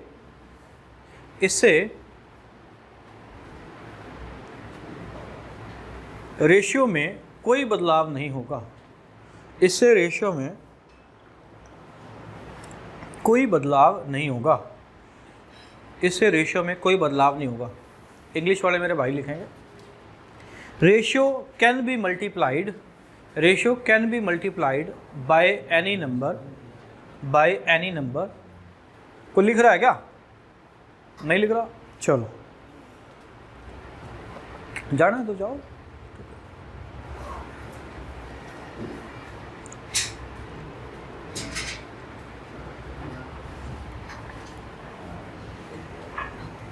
जाने वाले को तो भोलेनाथ नहीं रोक सकते भाई, हम क्या है, ठीक है, हमारी क्या हस्ती है। हाँ, तो बात समझ में आई। एक तो क्या, गुणा करते हुए पूरे का पूरा रेशियो गुणा होगा भाई, दूसरा गुणा करने से कोई फ़र्क नहीं पड़ता, ठीक है। जैसे अगर ये रेशियो है ABC है, ABC मान लो रेशियो अपना 3, 4, 5, ठीक है। इसको मुझे गुणा करना है किससे, 4 से। तो भाई कलाकारी नहीं करनी कि सिर्फ 3 4 से गुणा कर दिया, क्या होगा, 3 चौके 12, 4 चौके 5 चौका, आंसर ये आएगा, ठीक है। परंतु अभी भी ये कितना ही है, 3:4:5 है, क्योंकि 4 से दोबारा काट सकता हूँ, 4 के 12, 4 चौके 16, 4 पंजे 20, ठीक है, ओके। और ऐसा करना कोई गलत नहीं है, पाप नहीं है ये करना, ठीक है, हम कर सकते हैं। दूसरी प्रॉपर्टी क्या है, यही जहाँ पे आपने गुणा लिखा ना वहाँ लिख लेना भाग, सिर्फ इतना सा फर्क है। मतलब हम रेशियो को किसी भी नंबर से क्या भी कर सकते हैं, भाग भी कर सकते हैं, इससे रेशियो में कोई फर्क, कोई परिवर्तन नहीं होता, कोई परिवर्तन नहीं होता। जैसे कि आप कहेंगे गुरुजी करके दिखाओ, ऐसे नहीं मानेंगे हम। जैसे कि मान लो एक रेशियो है A:B, इसको मैंने डिवाइड कर दिया किससे, किसी एक नंबर K से कर दिया। अब K से डिवाइड करने का मतलब क्या हुआ, ये क्या बन गया A/K, ये क्या बन गया B/K। अभी हम एक चीज़ ये सीख करके आए थे कि रेशियो को किसी भी नंबर से गुणा किया जा सकता है, रेशियो बदलता नहीं है। तो ये रेशियो नहीं होता, रेशियो कभी भी, बात समझना, इसको पता क्या बोलते हैं, जैसे मैंने 1/2 बोला, इसको इंग्लिश मैथी भाषा में बोलते हैं रेशनल नंबर। कैसा नंबर, रेशनल। हिंदी में बोलेंगे परिमेय संख्या। कैसी संख्या, परिमेय संख्या। परिमेय संख्या कौन सी होती है, जिसका एक अंश होता है और एक क्या होता है, हर। ऊपर वाला क्या है, नीचे वाला हर। जिस भी संख्या में एक अंश हो, एक हर हो, वो संख्या होती है आपकी कौन सी संख्या, परिमेय संख्या। कौन सी संख्या, परिमेय। उसी को इंग्लिश में बोलेंगे रेशनल नंबर। कैसा नंबर, रेशनल नंबर, ठीक है। अब बात समझना, रेशियो कभी भी रेशनल नंबर में नहीं होता। मतलब रेशियो के कभी भी हर में कोई वैल्यू नहीं होनी चाहिए। किस में नहीं होनी चाहिए, हर में। अगर कुछ है तो उसको आपको काटना पड़ेगा। अब काटेंगे कैसे, मैंने बताया था रेशियो को किसी भी नंबर से गुणा कर सकते हैं। तो नीचे से मुझे क्या काटना है, K काटना है। तो इस सारे को मैं गुणा कर देता हूँ किससे, K से। K से गुणा करूँगा तो ये K से K कट जाएगा और इस K से भी K कट जाएगा और कितना बनेगा, A:B। एक बार मैं एक क्लास में पढ़ा रहा था, बेचारा बड़ा नाजुक बच्चा बैठा था, वो बोला सर जी इस K से तो ये K कट गया, ये K कौन से K से कटा, ये नहीं समझ में आया जी। सवाल तो जायज़ है भाई। तो ये K ऐसे कटा भी, अगर आपको भी थोड़ा सा डाउट है तो मैंने बताया था अगर रेशियो को किसी भी नंबर से गुणा कर रहे हो तो ये भी K से गुणा होगा और साथ के साथ ये भी K से गुणा होगा। ये K कट गया और फिर से कितना आ गया, A:B आ गया। तो हमने दो बातें जानी और वो दो बातें कौन सी हैं कि रेशियो को किसी भी नंबर से गुणा, किसी भी नंबर से भाग कर सकते हैं, रेशियो में कोई परिवर्तन नहीं होता। आप क्या नहीं कर सकते जिससे रेशियो बुरा मान जाएगा। हर कोई बुरा मानना ना, एक सीमा होती है भी हर किसी के, उसके आगे फिर वो बुरा ही मानेगा। समझ रहेगा नहीं, हाँ बहुत अनुभवी लगते हो। तो हम ना तो जोड़ सकते और ना ही घटा सकते। कैसे, आवाज़ समझना। जैसे मान लो एक रेशियो है 3:2, 3:2। मान लो इसमें जोड़ना है मुझे 2, तो क्या प्रॉपर्टी है, इसमें भी 2 जुड़ेगा, इसमें भी 2 जुड़ेगा और ये कितना बन गया, 5:4। ये रेशियो बदल गया। अब ये 3:2 नहीं रहा, क्योंकि आप इसको किसी भी नंबर से काटने की अगर कोशिश करेंगे तब भी ये कितना नहीं बनेगा, 3:2 नहीं बनेगा। किस में आएगा, पॉइंट में आएगा। क्या आएगा, पॉइंट्स में आएगा। बात समझ रहे हैं ना। तो रेशियो में हम क्या नहीं कर सकते, रेशियो में हम कोई भी नंबर अपनी मर्जी से ना तो जोड़ सकते ना ही घटा सकते। हम क्या कर सकते हैं, गुणा और भाग कर सकते हैं, ठीक है। ये रेशियो की प्रॉपर्टी है। यकीन मानना पूरे के पूरे रेशियो चैप्टर में यही प्रॉपर्टी यूज़ होती रहेंगी, पूरे के पूरे रेशियो में। कौन सी, ये जोड़ घटा वाली, क्योंकि ये होती ही नहीं तो इसका कोई यूज ही नहीं होगा, क्योंकि ये होता ही नहीं। होता क्या है, गुणा और इसका यूज़ हम करते रहेंगे बार बार और पूरा रेशियो ख़त्म कर देंगे इस प्रॉपर्टी पे बेस्ड, ठीक है। ओके, एक बहुत बेसिक सवाल से शुरू करते हैं, फिर आज की क्लास मुझे लगता है काफ़ी लंबी हो गई है मैथ की। तो इसको छोड़ देंगे हम, 1-2 सवाल करेंगे बस। जैसे कि एक सवाल, बड़ा बेसिक सवाल से हम शुरू कर रहे हैं। A/B दिया है। अब यहाँ से सवाल आते हैं भाई। अच्छा, जो मैंने वो कराया था ना कि रुपये में बांटो, 3:2 में बांटो, 4, वो भी सवाल आ सकता है जीडी कांस्टेबल में, क्योंकि पेपर में मैथ इतना मुश्किल आएगा नहीं। A/B है 3:2, B/C है मान लेते हैं 4:5। हमसे सवाल पूछ रहा है A/B/C निकालो, कितना आएगा। तो कैसे करेंगे भाई, बड़ा आसान सवाल है, इत्मीनान रखो, आगे ऐसे सवाल आएंगे, ठीक है, तो मिल जाओगे, सवाल नहीं हिलेगा, इस बात की गारंटी है। ये बहुत आसान है अगर आपने पहले किया हुआ तो कैसे करेंगे बात समझना। करने के बहुत सारे तरीके हैं। सबसे पहला मेथड क्या है, और जो इसको करने का सबसे सही तरीका है, मतलब कंसेप्चुअल तरीका है। कंसेप्चुअल समझते हैं? कंसेप्ट मतलब किसी भी चीज़ के पीछे कंसेप्ट क्या है, ठीक है, वो है ये। वो तरीका क्या कहता है? वो तरीका ये कहता है कि B यहाँ पे भी है और B यहाँ पे भी है, लल्ला, दोनों जगह B है। यहाँ पे B की वैल्यू कितनी है? 2। यहाँ पे B की वैल्यू कितनी है? 4। नीचे कितनी है? 4। दोनों जगह सेम होना चाहिए, क्योंकि उधर भी B है, नीचे भी क्या है? B है। तो B अलग कैसे? मामला गड़बड़ है कि नहीं? तो इस मामले को सुलझाने के लिए हम क्या करेंगे, हम ये करेंगे, क्योंकि ये यहाँ पे 4 है तो यहाँ पे मुझे क्या चाहिए? 4 चाहिए, तो इसको मैं गुणा कर दूंगा किससे? और अभी पढ़ के आए, रेशियो को किसी भी नंबर से गुणा करना कोई दिक्कत नहीं है, कोई पाप नहीं है, पुण्य का काम है, हम कर सकते हैं। तो मैंने गुणा कर दिया किससे? 2 से गुणा कर दिया। और 2 से गुणा क्यों किया? क्योंकि यहाँ B कितना था? 4। दोनों जगह क्या होना चाहिए? सेम होना चाहिए, 4 होना चाहिए, है ना। तो 2 से गुणा किया तो A/B कितना बन गया भाई? 6, 4। B/C कितना बन गया? अब B हो 4, 4:, अब B दोनों जगह क्या हो गया? सेम हो गया। अब मुझे निकालना क्या है? ABC। अब मैं A की वैल्यू उठा लूंगा। A की वैल्यू कितनी है? B की वैल्यू कितनी है? C की वैल्यू कितनी है? आंसर आ गया। समझ में आया? ये कौन सा तरीका? यह है कंसेप्ट का तरीका, कंसेप्चुअल तरीका, ठीक है, कि क्या B दोनों जगह क्या होना चाहिए था? सेम होना चाहिए था। तो हमने किया, ठीक है भाई नीरज, ओके एवरीवन, ठीक है। चलिए नोट करेंगे भाई जल्दी से। तो ये कंसेप्चुअल तरीका है, पर आगे जब हम बड़े बड़े रेशियो डिस्कस करेंगे ना, A/B, B/C, C/D, D/E, फिर निकालना होगा ABCDE, वहाँ पे इससे नानी याद आ जाएगी, क्योंकि वहाँ बहुत कुछ बराबर करना पड़ेगा। फिर B बराबर करना पड़ेगा, C बराबर करना पड़ेगा, D बराबर करना पड़ेगा, और एक को बराबर करने जाएंगे दूसरा बदल जाएगा। हुआ था ना तुम्हारे साथ ऐसा, है ना। चलो, तो कंसेप्ट ये कहता है, ठीक है भाई। दूसरा तरीका क्या है, ठीक है, अगर मैं अपने बारे में बताऊं भाई, जो आज ही आए हैं क्लास में मेरे से फर्स्ट टाइम पढ़ रहे हैं, तो मैं 2016 से पढ़ा रहा हूं भाई। 2016 की नवंबर की तारीख थी 21 जब मैंने पढ़ाना शुरू किया था कॉम्पिटिटिव के अंदर, और आज 2021 की नवंबर आने वाली है, 2-3 महीने 3-4 महीने बाद, तो 5 साल के आसपास हो गए हैं, ठीक है। और बाकी कोचिंग सेंटरों का तो क्या है कि डेमो में बढ़िया सा टीचर खड़ा कर देंगे और फिर वो कहाँ जाता है कहाँ नहीं पता ही नहीं चलता। अपने यहाँ ये है भाई, हम यहाँ पे पढ़ाते सब हैं, मैथ हर कोई पढ़ाता है, मैं भी पढ़ाता हूँ, वो भी पढ़ाते हैं, पर ज़्यादा से ज़्यादा आपके 2 टीचर जो होंगे वो पूरा मैथ का सिलेबस ख़त्म करवाएंगे। आधा मैं कराऊंगा, आधा सर करवाएंगे, या हो सकता है सारा मैं ही कराऊँ, कोई नया टीचर नहीं आके कराएगा, ठीक है। जैसे पूरी की पूरी यूनिट, अब मैंने रेशियो वाली यूनिट शुरू की है, तो रेशियो, पार्टनरशिप और एज और मिक्सचर, ये चारों चैप्टर ख़त्म करने की जिम्मेवारी किसकी है? मेरी। बाहर का टीचर कोई नहीं आएगा, टीचर यही रहेंगे सारे के सारे, ठीक है। तो बाकी कोचिंग सेंटरों पे तो क्या है, बदतमीजों ने क्या कर रखा है कि अपना डेमो में बढ़िया बढ़िया टीचर बुला लेंगे स्कूल कॉलेज से, उनसे डेमो दिलवा लेंगे बच्चा, ठीक है, सोचता है कि भाई ज्ञान की गंगा यहीं बह रही है, सबसे बढ़िया तो यही है, मैं तो भटक रहा था ज़िंदगी में, तब से मोक्ष तो यहीं था। फिर वो 4-5 दिन बाद वो टीचर कहाँ जाते हैं पता ही नहीं। फिर ऐसे टीचर पढ़ा रहे हैं जिन्हें आता तो चाहे हो, पर जिन्हें बोलना तक नहीं आता, एक्सप्लेन करना तक नहीं आता। तो अपने यहाँ ऐसा नहीं है। दूसरा तरीका क्या है? सेकंड तरीके को मैं बोलता हूँ भाई एन का तरीका। एन किसका? एन का तरीका। अब ये बच्चों को बड़ा मज़ेदार लगता है, क्यों? समझ लो। हालांकि इसमें एन नहीं बनेगा, इसमें उल्टा एन बनता है, ऐसे वाला, ठीक है, पर इसको मैं एन मेथड बोलता हूँ।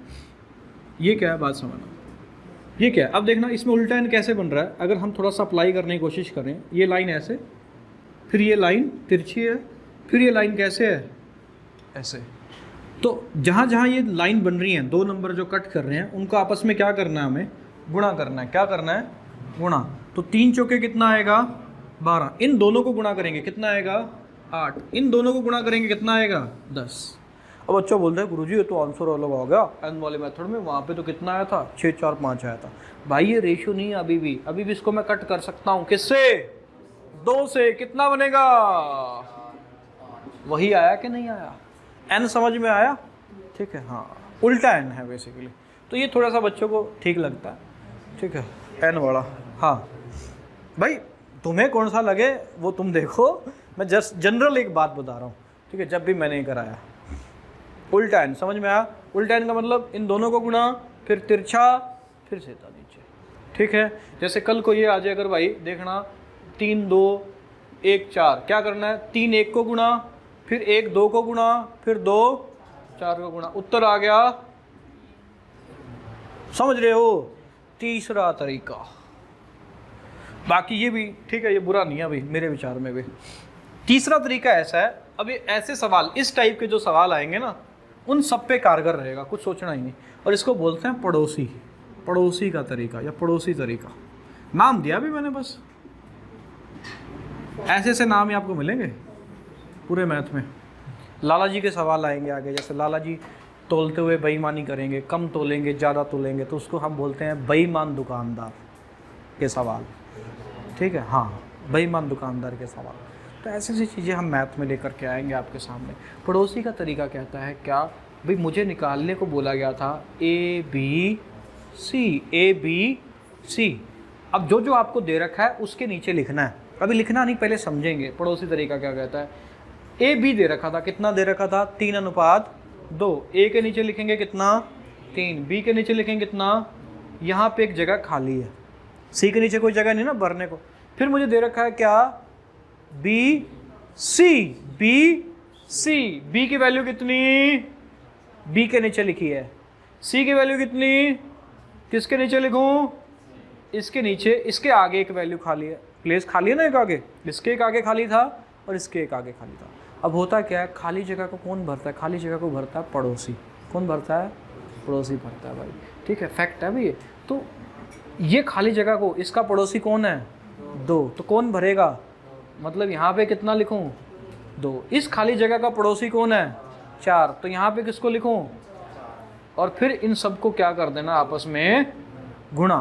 तो गुणा करेंगे, यहाँ कितना बनेगा? 3 चौको 12, 2 चौको और 2 पंजे 10।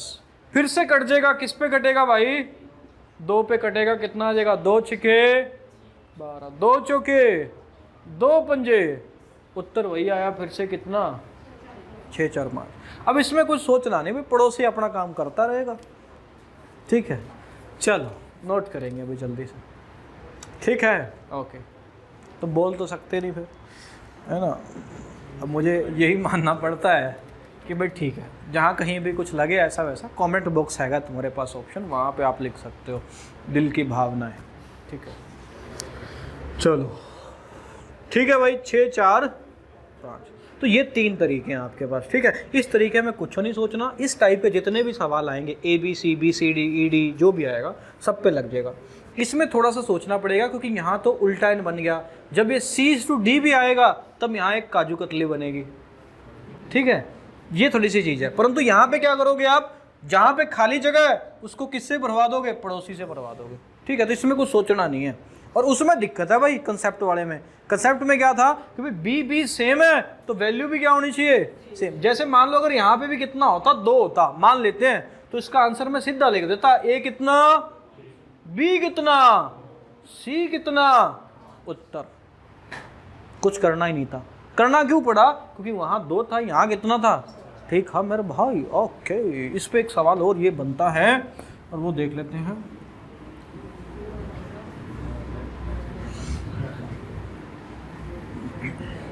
कि A/C बताओ, A/C।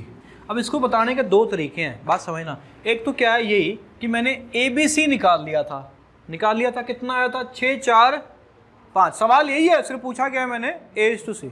एक तरीका तो क्या है कि मैंने ABC निकाल लिया था, कितना है? 6 4 5। तो मुझे बताना क्या है अब? ए सी, तो ए की वैल्यू कितनी है 6, सी की वैल्यू कितनी है 5, उत्तर आ गए हो कितना 6:5। ठीक है, एक तरीका तो ये है, पर इस तरीके में करना क्या पड़ा मुझे, इस तरीके में एक तो पहले ए बी सी निकालना पड़ा, फिर उसके बाद मुझे ए सी बताना पड़ा। पर मैं डायरेक्ट भी बता सकता हूँ, कैसे डायरेक्ट बता सकता हूँ, बात समझना कि भाई A/B, ए अनुपात बी का मतलब क्या है A/B, है कि नहीं, A/B।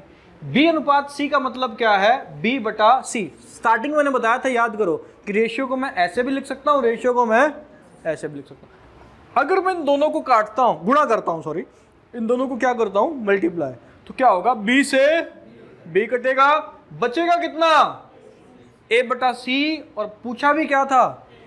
तो टेक्निकली क्या बात कहती है, टेक्निकली बात ये कहती है कि A/B लिखो। A/B कितना है 3/2, उसको गुणा करो किससे B/C से। B/C कितना है दोस्त 2/5, 2 से कितना आ गया, कितना आया, हाँ यहाँ पे हमने वैल्यू चेंज कर दी थी भाई, BC की कितनी थी 4/5 थी, कितनी थी 4/5 थी, तो यहाँ कितना आएगा 4/5, 2 से काटेंगे 2 दूनी 4, तो 3 दूनी 6, 6:5। बात समझ में ना, मैंने बदल दिया था इसको, जो मैं बता रहा था कि अगर ये सेम याद है ना, सेम होता तो वो फिर डायरेक्ट लिख देते, तो उस वजह से वो 3:5 आया था ना। तो एक तरीका तो ये है इसको निकालने का। दूसरा तरीका क्या है, जब हमें पता है कि गुणा ही करना है, और गुणा करना है तो क्या कटेगा भाई B से क्या कटेगा B कटेगा, B से B कटेगा, तो B से B काट दो, कितने पे कटेगा 2 दूनी 4 पे। अब गुणा कर दो, 3 दूनी 6, कितना आ गया 6:5। बात समझ में आई या नहीं आई। मैं एक एग्जांपल से और समझाता हूँ, समझना, फिर मिटा रहा हूँ इसको भाई, एक और एग्जांपल से देखते हैं। जैसे कि A/B दे रखा है 4:3, बातें नहीं हुई। B/C दे रखा है 6:5 दे रखा है, और मेरे से पूछ लिया A/C बताओ, बस ये लास्ट सवाल आज की क्लास का, और A/B/C बताओ।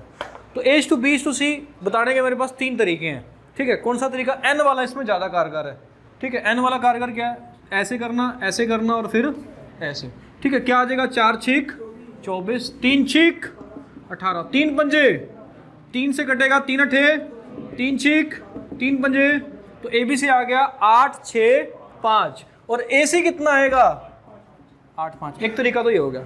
पर अगर मुझसे सिर्फ पूछा ही AC जाए, सिर्फ पूछा क्या ही जाए AC, तो मैं क्या करूंगा, मेरे पास एक तरीका तो क्या है, A/B करूंगा। A/B कितना है 4/3, B/C कितना है 6/5। अब जिससे कटता है काट दो, 3 दूनी 6, 4 दूनी 8, कितना आ गया, नीचे 5 है ना, वो 5 आ जाएगा, ठीक है। ये हो कैसे रहा है, क्योंकि अगर मुझे A/C बताना है तो A/B अगर मैं गुणा करता हूँ B/C से, तो B से B कट जाता है, और बचता क्या है A/C बचता है, ठीक है दोस्त, ओके। और दूसरा तरीका क्या है कि हम ये लिखे भी क्यों लिखे, हम सीधा ही ना कर दें भाई। जब मुझे पता है कि कटेगा क्या, B से B कटेगा, क्या कटेगा सिर्फ B से B, तो यहाँ मुझे 3 दिख रहा है, यहाँ 6 दिख रहा है, तो मैं काट देता हूँ, 3 दूना छिक्का, कितना आ जाएगा 4 दूनी, इसको गुणा करो 8, यहाँ केवल कितना बचा अब, क्योंकि वो 3 कट गया ना उससे, कितना बचा 5।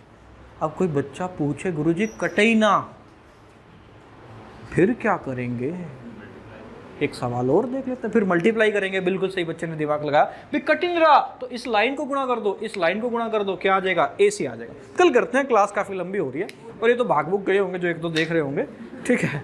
तो चलिए आज के लिए इतना ही, बाय बाय, थैंक यू, ठीक है।